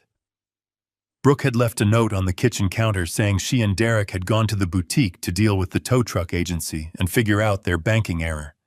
It gave me the perfect window of opportunity to set the stage, so I walked slowly down the long hallway and carefully unlocked the heavy mahogany door to my private study. Afternoon light cast long shadows across the floor. I walked over to the fireproof filing cabinet that Derek had picked open the previous night. I pulled the bottom drawer open. I did not hide the manila envelope at the very bottom. That would be too difficult to find. I needed him to see it almost immediately, but I needed him to think he was clever for discovering it. I strategically wedged the thick manila envelope halfway down between my legitimate tax returns and my original property deeds. I left the red confidential stamp just slightly exposed, catching the dim light in the drawer. It was an irresistible beacon for a man searching for salvation. I did not want him fumbling with tension wrenches again. I wanted him to slide it open and find his prize with agonizing ease. Next, I checked the hidden cameras I had installed. The tiny lens in the smoke detector had a perfect, unobstructed view of the filing cabinet. The digital clock on the bookshelf captured the doorway. Every square inch of the study was covered. I pulled out my phone and verified the live feed. The high-definition video was pristine, ready to record every single movement. I walked out of the study, leaving the door cracked open exactly 1.5 inches. It was a subtle invitation, a psychological lure designed to whisper to his paranoia and his greed. He would walk past that door tonight, he would see the sliver of darkness, and his addiction to the hunt would force him inside. I spent the remainder of the long evening playing the difficult role of the comforting, utterly oblivious father. When Brooke and Derek returned from the boutique, they looked utterly exhausted. Brooke's eyes were red from crying, and Derek maintained a facade of furious, righteous indignation about the incompetent banking system holding their funds hostage. I made dinner, offered encouraging words, and watched him perform. He was a spectacular liar, kissing my daughter's forehead and promising her that everything would be resolved by Monday. Beneath the glass table, his right knee bounced continuously with an erratic, wildly uncontrollable tremor. The $2 million syndicate debt was eating him alive from the inside out. He was running out of time, running out of lies, and running out of money. He needed a miracle. At exactly 10:30, they politely excused themselves to the guest suite. I retreated to my bedroom, leaving my door open just a fraction. I lay down on the mattress, fully clothed, holding my phone in the palm of my hand. The screen was dark, but the camera application was primed and ready. I did not have to wait until 2 in the morning this time. The desperation was accelerating. At exactly midnight, the floorboard in the upstairs hallway groaned. The soft padding sound of footsteps descended the staircase. I raised my phone, unlocking the screen, and tapped the live feed icon. The digital clock camera in the study flickered to life. The heavy mahogany door slowly, silently pushed open, casting a long shadow across the carpet. Derek Thorne stepped into the room, swallowed the bait, and sealed his own fate. The morning after Derek broke into my study, the atmosphere in the house was thick with an unspoken tension. At breakfast, Derek was practically vibrating with a manic, poorly concealed energy. He drank his coffee too fast, his eyes darting around the room, completely unable to sit still. He told Brooke they needed to head back to their townhouse, claiming the property management company had finally cleared the plumbing issue. Brooke looked relieved, completely unaware that her husband was actually rushing to execute a phantom heist. I helped them carry their bags to the driveway, playing the role of the sad, lonely father, saying goodbye to his beloved daughter. I hugged Brooke tightly, resting my chin on top of her head, breathing in her floral perfume. I promised her I would come down to the boutique later in the week. Then I turned to Derek. I shook his hand, wishing him luck with his venture capital meetings. As I handed him his heavy leather briefcase, my thumb brushed against the hidden magnetic lining of the side pocket. Earlier that morning, while he was in the shower, washing off the sweat of his midnight burglary, I had slipped a tiny state-of-the-art listening device deep into the seams of the leather. It was barely the size of a coin, equipped with a long-lasting battery and a cellular transmitter. I watched them pull out of the driveway, the taillights of his leased sports car fading into the distance. I did not go back inside the house. I walked straight to my old truck, climbed into the driver's seat, and locked the doors. I pulled my phone from my pocket and opened the secure audio application. The digital interface hummed to life, connecting to the transmitter buried in Derek's briefcase. For the first 20 minutes, I heard nothing but the ambient noise of the highway and the soft murmur of the radio. Then I heard the distinct sound of the passenger door opening and closing. He had dropped Brooke off at her flower shop. The moment she was out of the car, the entire audio landscape shifted. The radio was abruptly turned off. I could hear Derek breathing. It was heavy, ragged, and frantic, the sound of a man running out of oxygen. I heard the aggressive squeal of tires as he accelerated, driving erratically. A few minutes later, the car came to a sudden halt, the transmission grinding into park. I closed my eyes, leaning my head back against the headrest of my truck, and listened. I heard the rapid, erratic tapping of a phone keypad. The line rang 3 times before a voice answered. It was a low, gravelly voice, entirely devoid of warmth or professional courtesy. The voice simply said one word, speaking his name. Derek exhaled a shaky breath, his voice pitching high with an edge of absolute desperation. "Listen to me."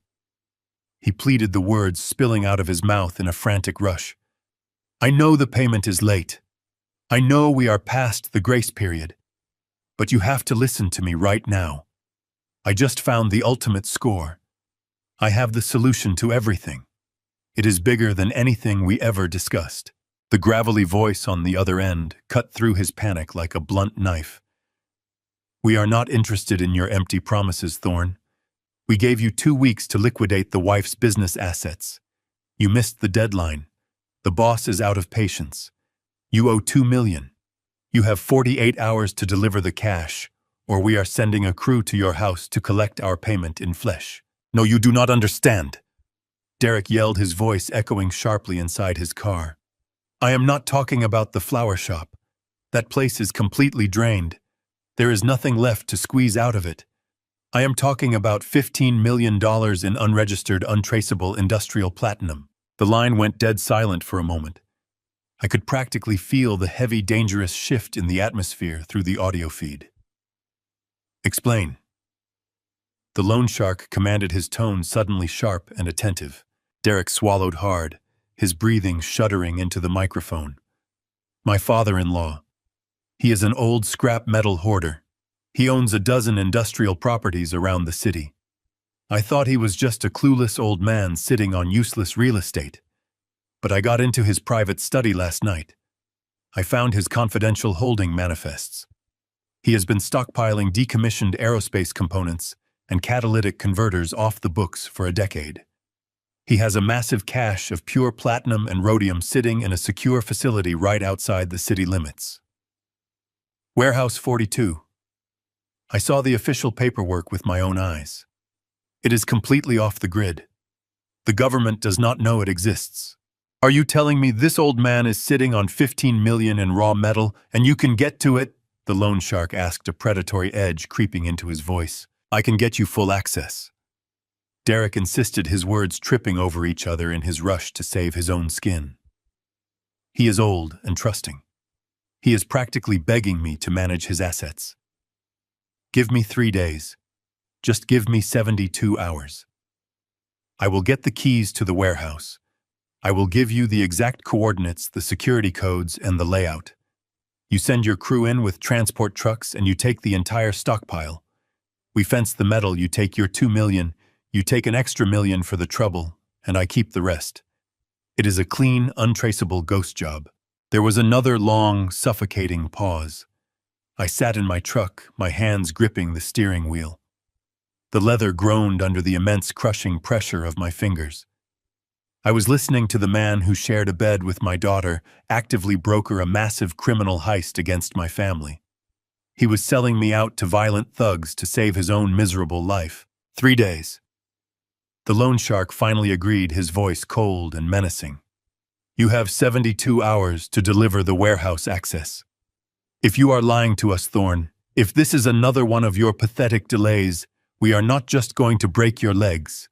We are going to take your wife. We know where her little boutique is. We know her routine. We will take her and we will make you watch what happens when you cross us. The air in my lungs turned to jagged glass. My heart hammered furiously against my ribs. I waited for Derek to defend his wife. I waited for him to tell the loan shark to leave Brooke out of this, to show a single shred of human decency. Derek let out a cold, cynical laugh. You can do whatever you want with her, he said, his voice entirely devoid of emotion. Give me the 3 days. I will get you the platinum, take your cut, and I am taking my share and catching the first flight to Dubai. I lowered my phone, letting the screen fade to black as the chilling echo of Derek's final sentence hung in the heavy air of my truck. He was willing to sacrifice his own wife. He was perfectly willing to hand Brooke over to violent, merciless loan sharks just to buy himself enough time to flee the country. A cold, dark fury wrapped around my heart, squeezing until my chest ached. I had suspected he was a greedy, manipulative coward, but hearing him casually discard my daughter's life like a piece of worthless trash stripped away any lingering shred of mercy I might have harbored. This was no longer just about protecting my financial assets or teaching an arrogant son-in-law a harsh lesson about respect. This was about completely eradicating a dangerous predator who had woven himself into the very fabric of my family. He had sealed his own fate with those callous words. I did not feel pity for him anymore. I only felt a deep, unwavering resolve to see my plan through to its devastating conclusion. Derek thought he possessed the upper hand. He genuinely believed he had outsmarted a clueless old scrap metal hoarder. He believed he was coordinating the perfect, untraceable heist that would wash away his massive debts and fund his luxurious escape to Dubai. He had swallowed the bait completely, taking the fabricated inventory manifest as absolute gospel. He was currently visualizing a vast hidden cache of gleaming platinum and raw rhodium, calculating the millions of dollars he was about to steal from under my nose. But Derek was a fool who relied on superficial assumptions. He saw a faded corporate logo and a dusty filing cabinet, and he concluded he knew the entire scope of my operations. He had no idea what Warehouse 42 actually represented. There was absolutely no scrap metal stored in that building. There was no secret stockpile of decommissioned aerospace components, and there was certainly no unregistered industrial platinum sitting on wooden pallets waiting to be fenced by a syndicate crew. The manifest I had left perfectly exposed in my study was a pure, unadulterated work of fiction. Warehouse 42 was empty of salvage, but it was far from abandoned. Exactly 5 years ago, the Industrial Zoning Board had quietly approached me with a highly lucrative, completely confidential proposition.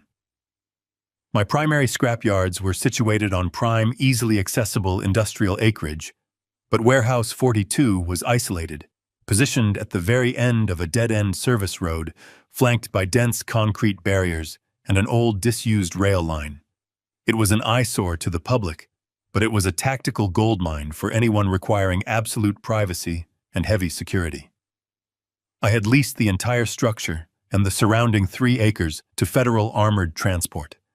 They are the premier logistics contractors responsible for managing and moving immense volumes of physical currency for the central banking system. From the outside, the facility looks exactly like a forgotten relic of a bygone industrial era. I intentionally kept the exterior aesthetic completely wretched. The corrugated steel roof is streaked with heavy rust, the massive sliding bay doors look warped and permanently jammed, and the perimeter chain-link fence is deliberately overgrown with thick, thorny weeds. It is a masterpiece of urban camouflage designed to make people look away. But the interior of Warehouse 42 is an entirely different reality. Behind those rusted steel doors lies a heavily fortified military-grade staging ground. The concrete walls were reinforced with thick steel plating capable of withstanding explosive breaches. The roof is monitored by thermal imaging drones, and the subterranean foundation is laced with seismic sensors. When the central banks move massive pallets of physical cash across the region, they do not just park armored trucks in standard commercial lots. They bring them into secure, impenetrable hubs to transfer loads and rotate heavily armed security personnel. The building is wired with a network of silent federal alarms that link directly to the regional law enforcement dispatch and the Federal Bureau. The main floor is crisscrossed with invisible motion lasers that activate the second the primary perimeter is breached. Furthermore, there is a permanent tactical unit of highly trained, heavily armed federal guards stationed inside the control room 24 hours a day, 7 days a week. They do not carry standard sidearms. They carry military assault rifles, and they are authorized to use absolute lethal force against any unauthorized intruders attempting to access the currency vaults. I sat in the quiet cab of my truck, a slow, grim smile spreading across my face as I envisioned the magnificent disaster Derek was actively orchestrating. He was currently convincing a dangerous syndicate of violent loan sharks to mobilize a professional robbery crew.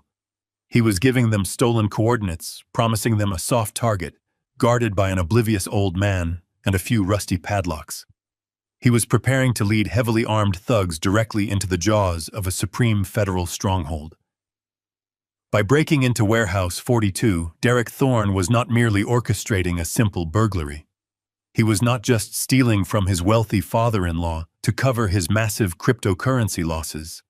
He was coordinating a direct aggressive assault on a highly classified Federal Reserve staging facility. The moment he and his hired muscle breached those rusted exterior doors, they would trigger the silent alarms. They would instantly face a barrage of motion lasers and a tactical team of federal guards who did not ask polite questions. Derek was about to commit a Class A federal felony. There would be no clever negotiations. There would be no smooth talking his way out of a holding cell, and there would be no high-priced defense attorney capable of rescuing him from the devastating weight of federal prosecution.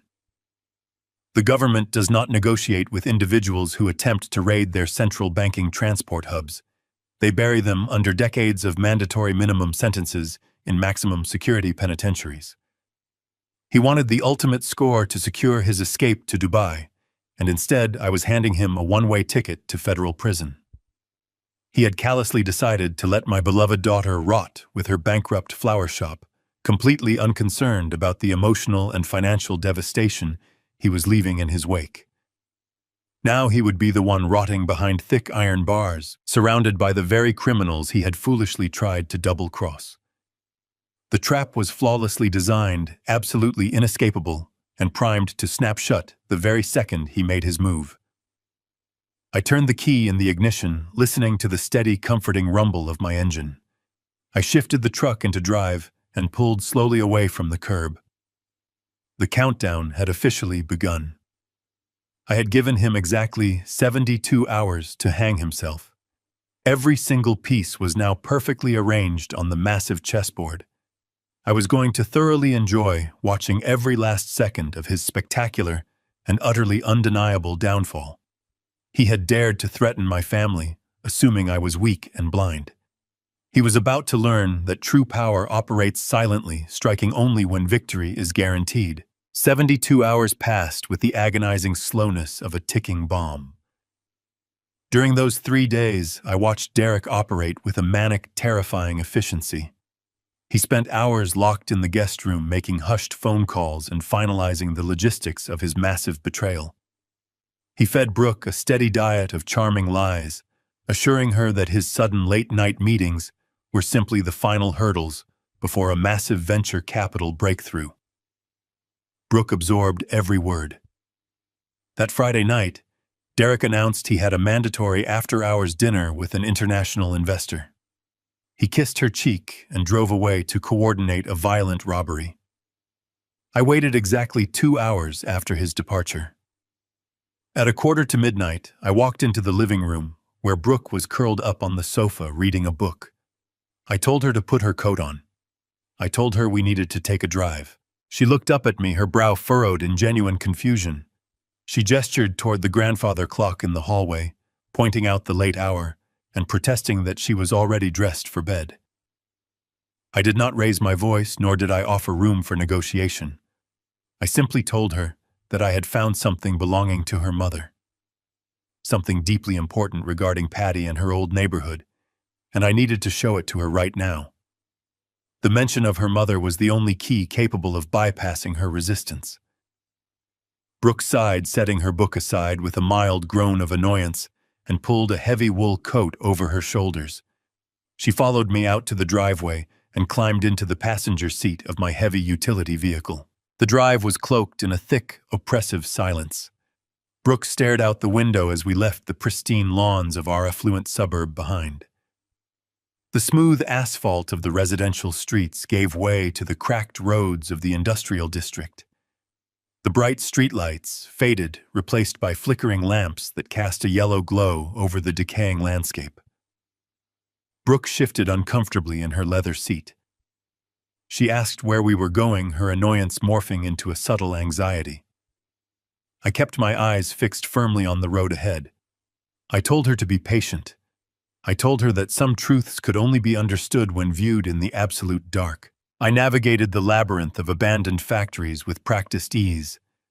This was my territory, a world built on rust sweat and hard labor that Derek thought he could casually exploit. I turned down a narrow service road flanked by towering walls of corrugated metal and crumbling brick. I killed the headlights, letting the heavy vehicle roll silently through the dense shadows until we reached a secluded alleyway. I brought the vehicle to a halt and shifted the transmission into park. The engine idled with a steady hum, the only sound in the wasteland. Brooke peered out the window, her eyes adjusting to the gloom. She looked at the massive, dilapidated structure looming directly across the street from our concealed vantage point. It was Warehouse 42. From our position in the dark alley, the building looked like a forgotten tomb. The exterior was streaked with decades of grime, the chain-link fences were choked with dead weeds, and the massive bay doors appeared rusted shut.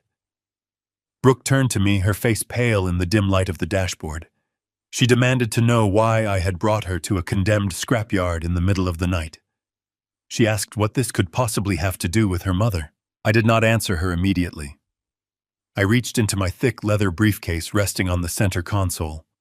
I pulled out my silver iPad, the same device Derek had so eagerly photographed just 3 days prior. I tapped the screen, unlocking the device, and bypassed my personal email applications. I opened the encrypted software linked to the security network of Warehouse 42. The screen flared to life, illuminating the dark cabin of the vehicle with a stark bluish glow. I divided the screen into a 4-panel grid. 2 panels displayed the high-definition infrared exterior feeds covering the front gates and the loading dock. The other 2 panels showed the interior of the warehouse, revealing the pristine, brightly lit military-grade staging ground that Derek was entirely unaware of. I turned to my daughter, looking deeply into her confused, frightened eyes. I told her that the man she married was not a venture capitalist. I told her that his entire firm was a rented post office box and that he had lost his entire inheritance in a catastrophic financial gamble. I watched the blood drain completely from her face as I calmly explained that her husband was currently $2 million in debt to a violent loan shark syndicate. I did not soften the blow. I told her that Derek had been systematically siphoning money from her floral boutique for the past 8 months, pushing her business toward a forced bankruptcy just to cover the minimum interest payments on his massive hidden debts. Brooke opened her mouth to speak, to deny everything I was saying, to defend the man she loved. But the words died in her throat. She could see the unwavering, absolute certainty in my eyes. She knew me well enough to understand that I would never manufacture a lie of this magnitude. I held the glowing iPad out toward her. My hand was perfectly steady. I told her that Derek had broken into my private study. I told her he had found a fabricated inventory manifest detailing $15 million in untraceable platinum stored inside the exact warehouse we were currently parked outside of. I explained that Derek had sold that fake information to his criminal creditors, brokering a heist to save his own life and secure a one-way ticket out of the country. Brooke stared at the screen, her breathing shallow and erratic. She looked back up at the rusted exterior of the building across the street, her mind desperately trying to reconcile the decaying facade with the high-tech, heavily armed reality displayed on the tablet. I told her that Warehouse 42 was not a scrapyard. I told her it was a highly classified federal armored transport hub used to stage central banking currency. I told her it was wired with silent federal alarms, motion lasers, and guarded by a tactical team armed with military assault rifles. I gently pressed the iPad into her trembling hands. I told her to watch the screen closely. I told her that the mandatory dinner meeting Derek claimed to be attending was actually a rendezvous with a violent robbery crew. I told her that within the next few minutes, she was going to watch her husband attempt to breach a federal stronghold. She was going to watch the illusion shatter, and she was going to finally see the true monster hiding behind the mask. I placed my hand gently over hers, offering silent comfort as we waited for the absolute devastation to begin. The trap was finally set. The silence inside the heavy utility vehicle was suffocating, thick with an unspoken dread that pressed down on us. Brooke sat frozen beside me in the passenger seat, her wide eyes locked onto the glowing screen of the silver iPad resting on the center console. She was holding her breath, silently praying to whatever God would listen, that I was just a crazy, paranoid old man making a terrible mistake. I could feel the minute, terrifying tremors radiating from her small hand, trapped tightly under mine. The sophisticated infrared cameras covering the desolate exterior of Warehouse 42 displayed a haunting, stark landscape painted entirely in shades of gray and stark white. The heavily rusted chain-link fence looked exactly like a solid wall of pale bones in the pristine digital feed. The agonizing minutes dragged by with a heavy leaden weight that made it incredibly difficult to breathe. Every single rhythmic tick of the digital dashboard clock felt like a brutal, physical blow directly to my chest. I knew precisely how desperately my beautiful daughter wanted me to be wrong tonight. She wanted the charming man she had married to be attending a late-night business dinner with wealthy international investors in a brightly lit, upscale downtown restaurant. She desperately wanted her fragile dream to remain completely intact. But beautiful dreams, built on a rotten foundation of calculated endless lies, eventually collapse, and the inevitable collapse is never gentle or kind. I stared intently at the screen, my expression carved from solid stone, patiently waiting for the desperate rat to finally enter the concrete maze I had built. At exactly 12:14 in the morning, a pair of bright headlights suddenly swept across the cracked, uneven asphalt of the dark service road. Brooke let out a sharp, involuntary gasp of pure terror, her trembling fingers digging painfully into the soft leather of the armrest. A dark, unmarked cargo van rolled to a remarkably slow, menacing halt, just outside the visible radius of the primary streetlights. The suspicious vehicle was parked exactly 50 yards away from the heavy perimeter gates of the silent warehouse. The metal side door of the van slid open with a harsh scrape, and three distinct figures immediately emerged into the stark infrared glare of my hidden security network. They moved together with a highly predatory, synchronized, and chilling efficiency. Two of the men were massive, incredibly broad-shouldered thugs dressed head to toe in dark tactical combat gear. They casually carried heavy, unmistakable assault rifles slung menacingly across their broad chests. The third man was noticeably smaller, wearing a sleek, tailored, dark designer suit that looked entirely absurdly out of place in the desolate, ruined industrial wasteland. It was Derek. He was confidently holding a massive pair of heavy industrial bolt cutters gripped tightly in his right hand. Brooke physically recoiled in her passenger seat, pressing her back hard against the door. A strangled, agonizing, and broken sob violently ripped from her dry throat as she stared blankly at the high-definition video feed. There was absolutely no mistaken identity occurring here. There was no plausible, charming excuse left for him to utilize. The man she truly loved, the man who had solemnly promised to protect and cherish her forever, was standing in a deserted, filthy alleyway with dangerous armed mercenaries actively preparing to illegally break into a highly classified federal transport hub. I reached out and tapped the audio icon, located on the bottom corner of the iPad screen. I patched the sophisticated parabolic security microphones from the exterior warehouse cameras directly into the surround sound speakers of my parked vehicle. A low, hissing burst of electrical static briefly filled the dark cabin, quickly replaced by the crisp, terrifyingly clear audio transmitting from the deserted street outside. We could distinctly hear the heavy, aggressive crunch of loose gravel grinding beneath their thick combat boots. We could clearly hear the rhythmic metallic clinking of their heavy tactical gear shifting in the cold night air. And then we finally heard Derek's voice, completely stripped of his usual charming, highly polished, and manipulative cadence. He sounded incredibly frantic, overwhelmingly greedy, and utterly terrifyingly ruthless. "We are going to quickly cut the main steel chain on the front perimeter gate," Derek instructed the armed men, gesturing wildly toward the rusted, imposing entrance. "The old man is a complete, utter fool. He relies entirely on heavy steel padlocks and outdated deadbolts to protect his massive fortune. There are absolutely no exterior surveillance cameras and no electronic security measures installed anywhere on this outer boundary fence. Once we are safely inside the main concrete yard, I have the exact numerical combination required to open the secondary loading bay door." The massive loan shark towering ominously next to him let out a low, deeply menacing grunt, casually adjusting the heavy tactical rifle strapped securely across his chest. "We really better not be walking blindly into a stupid setup, Thorne." The dangerous thug growled, his rough voice a low, threatening, and violent rumble that vibrated intensely through the interior speakers of my truck.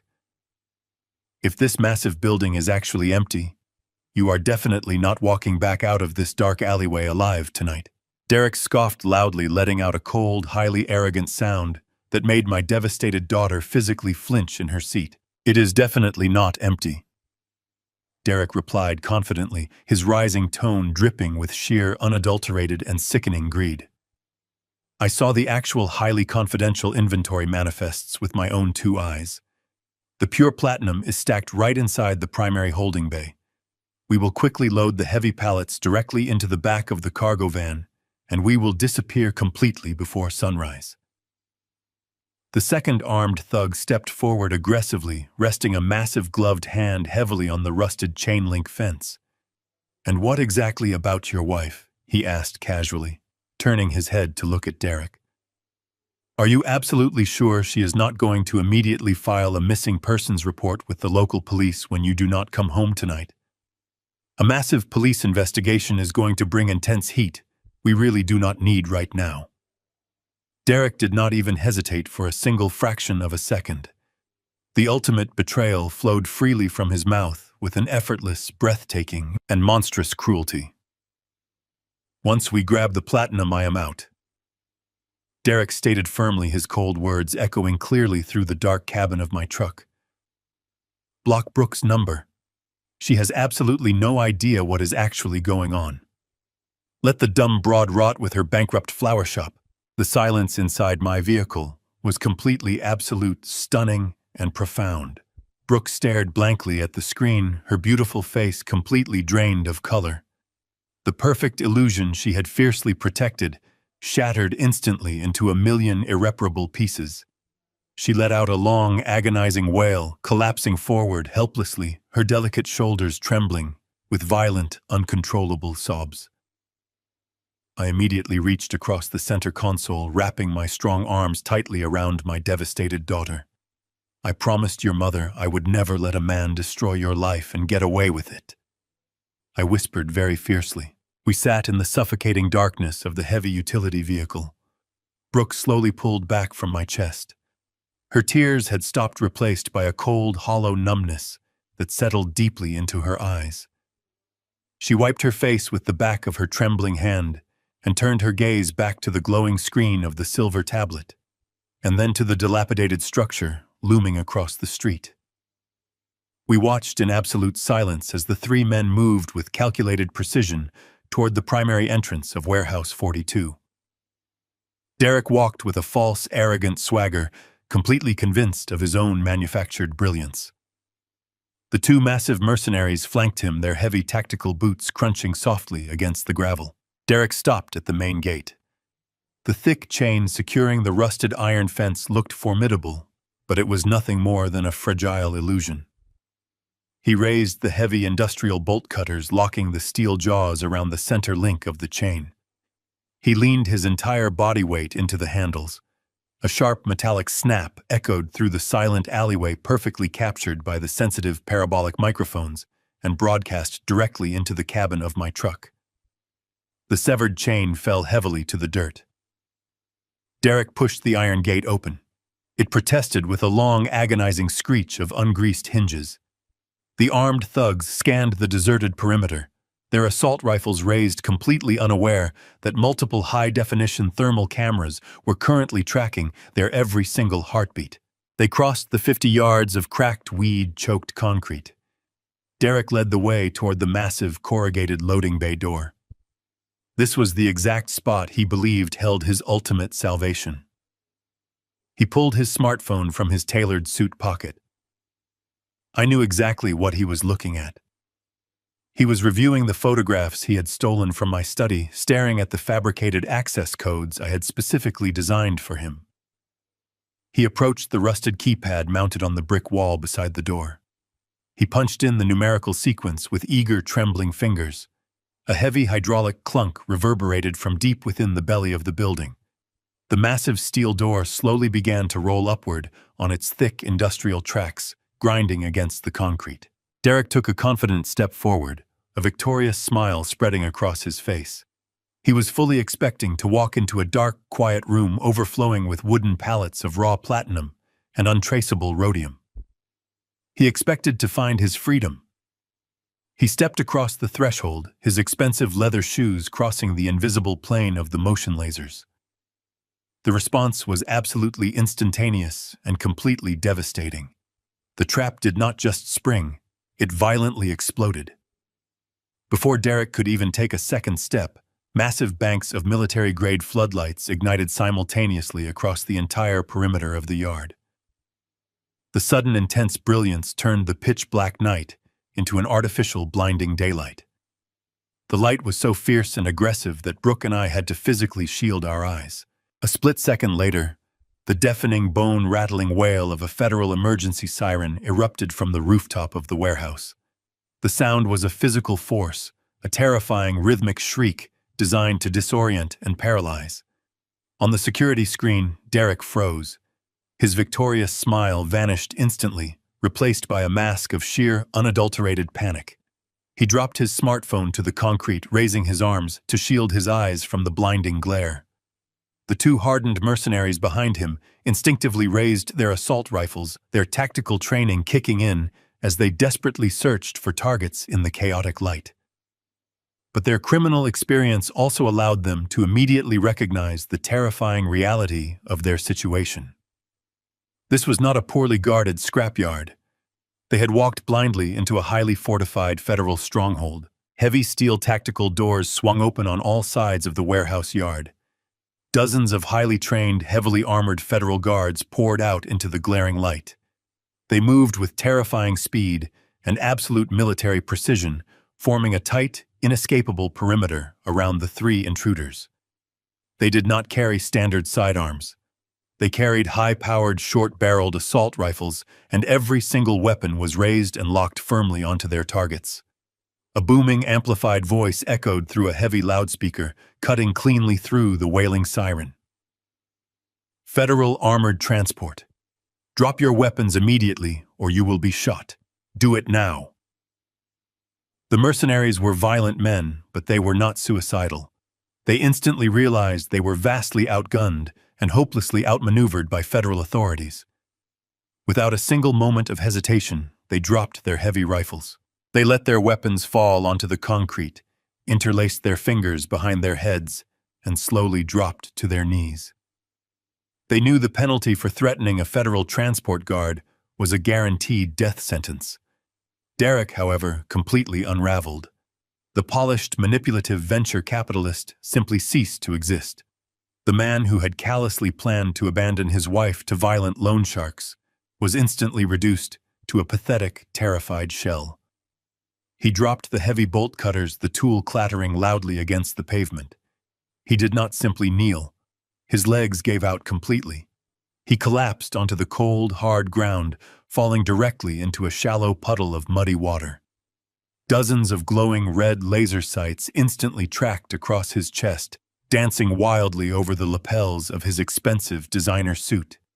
He threw his hands into the air, his body shaking with violent tremors. He began to cry. It was not a quiet, dignified surrender. It was a loud, hysterical, and embarrassing wail of absolute terror. Through the high-definition audio feed, Brooke and I could hear him frantically begging for his life, screaming that it was all a terrible mistake, that he was just a businessman looking for his father-in-law. The federal guards ignored his pathetic pleas. 4 heavily armored officers moved in rapidly, kicking Derek flat onto his stomach in the mud. They wrenched his arms violently behind his back, securing his wrists with heavy steel handcuffs. I watched the dark spreading stain forming on the front of his tailored trousers.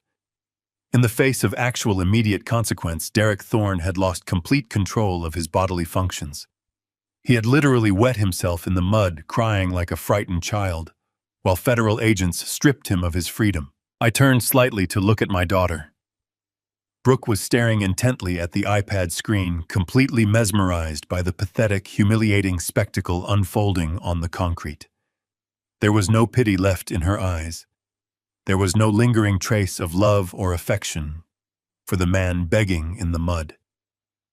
The calculated illusion he had so carefully maintained for 2 years was permanently, irreparably shattered.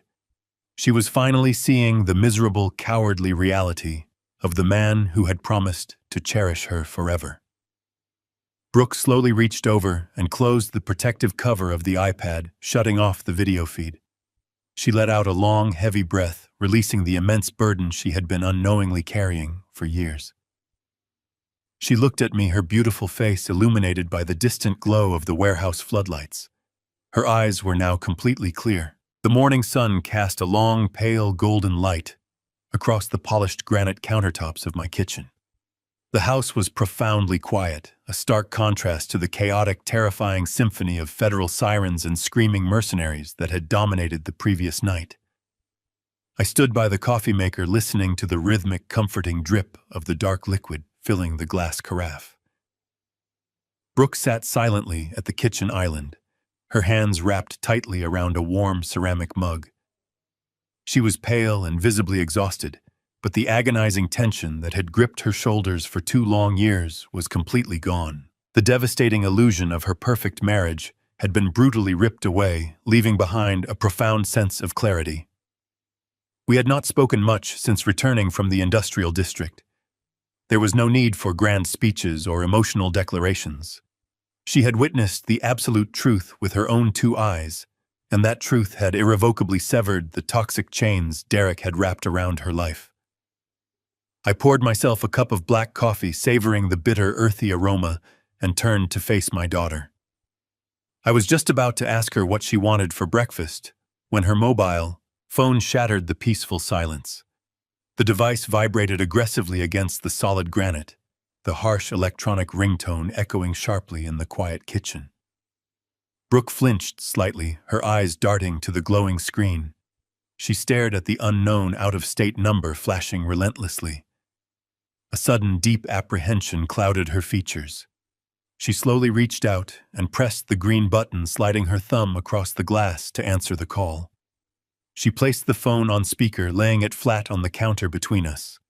A cold, automated, and entirely emotionless voice filled the room. "This is a collect call from the County Correctional Facility. An inmate has requested to speak with you. If you wish to accept the charges, press 1 now." Brooke looked up at me, her eyes wide and searching. I gave her a single firm nod. She pressed the number 1 on her keypad. The automated voice clicked off immediately, replaced by the frantic, echoing sounds of a crowded holding block. And then we heard Derek. "Brooke, please tell me you are there." His voice was a high, pathetic, and agonizingly desperate whine. He was sobbing uncontrollably, his words tripping over each other in a rushed, terrified frenzy. "You have to listen to me. There has been a massive, terrible misunderstanding. I was in the wrong place at the wrong time. I was just driving past your father's old warehouse, and these armed men jumped out of nowhere. The police arrested me by mistake. They have me locked in a cell with violent criminals, Brooke. It is terrifying in here. You have to call my lawyer right now. You have to drain the business accounts and post my bail immediately. They are talking about federal charges, but it is all a complete lie. You have to get me out of here today." I listened to the pathetic, sniveling coward pouring his fabricated lies through the speaker. Even now, trapped behind solid steel bars and facing decades of incarceration, he was still attempting to manipulate his wife. He was still desperately trying to use her as a convenient shield to escape the devastating consequences of his own boundless greed. He had spent the previous night casually plotting to hand her over to ruthless loan sharks, and now he was begging her to empty her struggling flower shop accounts to purchase his freedom. The sheer, unadulterated audacity of his narcissism was almost breathtaking. I watched Brooke carefully. A single tear rolled down her cheek, but her expression did not soften with pity. Her face hardened into a mask of pure, undeniable revulsion. She opened her mouth to reply, to unleash the righteous fury she had every right to express, but I gently placed my hand over hers. I shook my head slowly. This was not her burden to carry anymore. The final execution belonged entirely to me. I picked up the phone from the granite counter, lifting it to my ear. I took a slow, deep breath, letting the cold, unwavering resolve settle completely into my voice. "Hello, Derek," I said, my tone as flat and unforgiving as a slab of solid concrete. The frantic, pathetic sobbing on the other end of the line ceased instantly. The silence that followed was so profound, I could practically hear his racing heartbeat through the digital connection. When he finally spoke, his voice was nothing more than a terrified, trembling whisper. Harrison. He breathed, the realization striking him with the force of a physical blow. Where is Brooke? Why do you have her phone? I want to speak to my wife immediately. Brooke is sitting right beside me. I replied calmly, taking a slow sip of my hot coffee. And she has absolutely nothing to say to you. She is completely finished listening to your endless, pathetic lies. We had a very illuminating evening together, Derek. We took a lovely scenic drive down to the industrial district. We parked in a dark alleyway across from a certain dilapidated building, and we watched a highly entertaining show unfold on my security feed.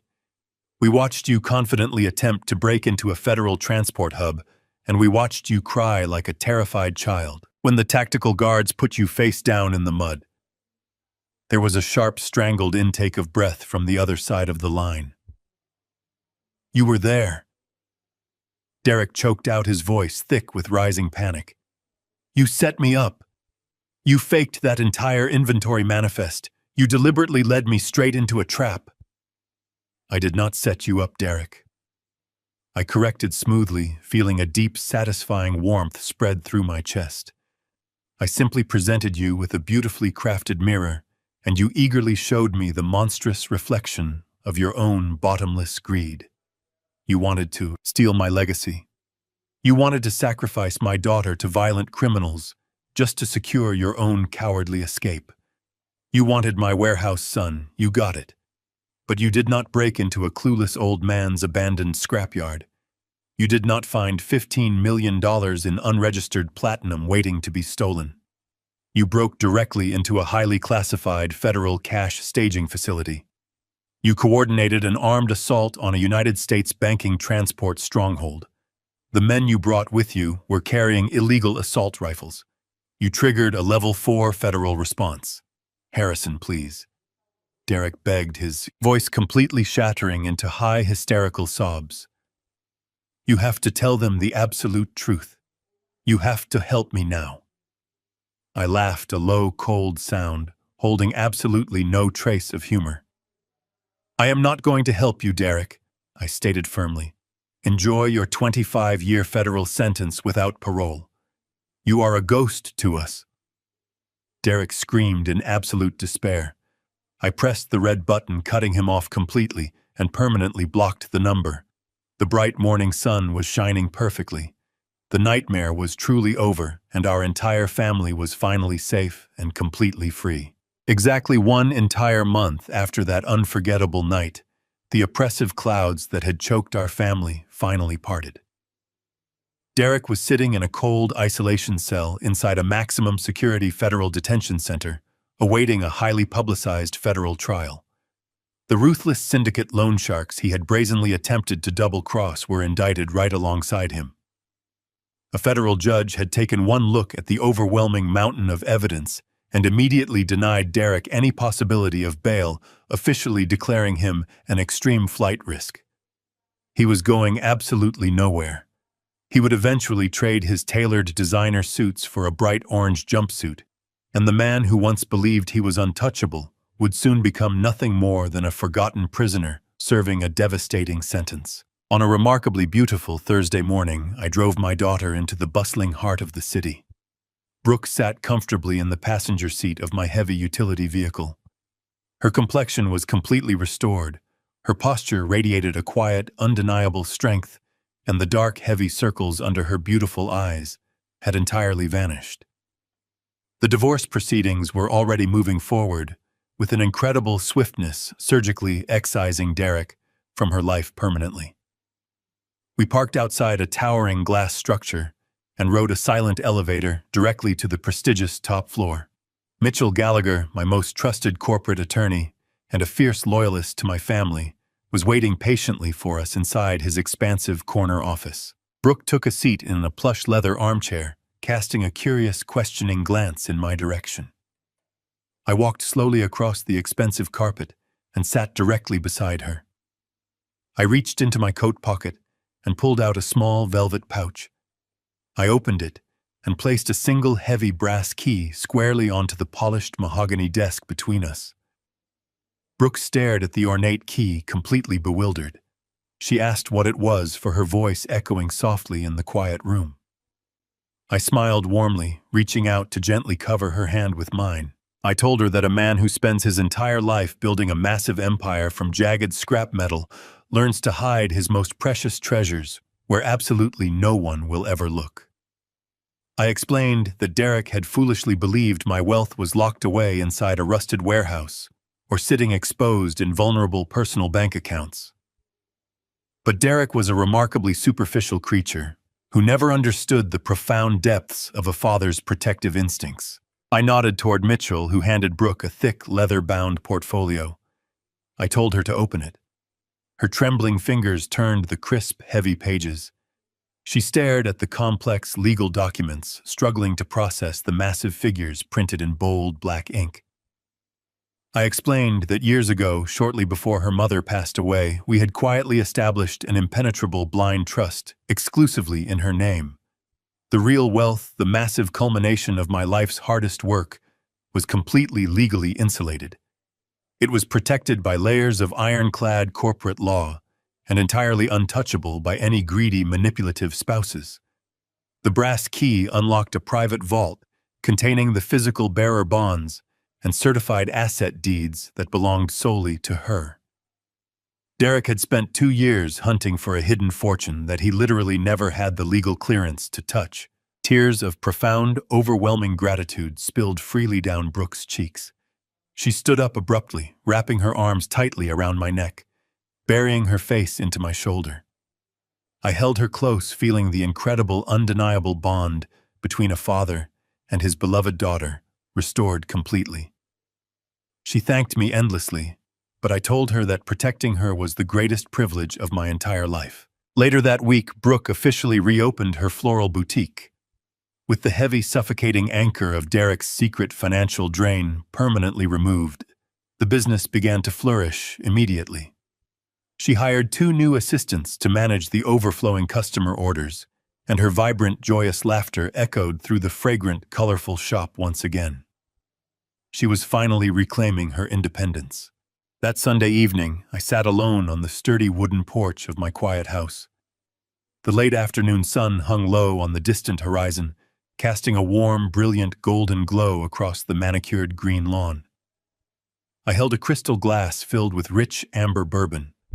The air was incredibly peaceful, devoid of the chaotic tension that had previously poisoned our lives. I took a slow sip of the smooth, burning liquid, letting the comforting warmth spread deep into my chest. I looked up at the vast, beautiful expanse of the painted sky, feeling a profound presence settling softly over me. I smiled, raising my glass in a silent, solemn toast. I kept my promise, Patty. I whispered to the gentle wind, my voice thick with unshakable conviction. Nobody takes what is ours. Greed is a blinding poison, making arrogant men believe they are smarter than everyone else. When you exploit the pure love of a family to line your pockets, you inevitably build your own inescapable cage. True wealth is not found in secret warehouses, stolen accounts, or fabricated lies. It is forged through decades of honest sweat, fierce loyalty, and the unwavering instinct of a father defending his own. Never underestimate a quiet man who spent his entire life building a massive empire from simple scrap. He knows exactly how to dispose of the trash that threatens his beautiful, beloved family. If this story proved that karma always comes to collect, smash that like button. Have you ever had to deal with a toxic partner or a greedy person trying to ruin your family? Share your experiences in the comments below, and please subscribe for more incredibly powerful daily life stories.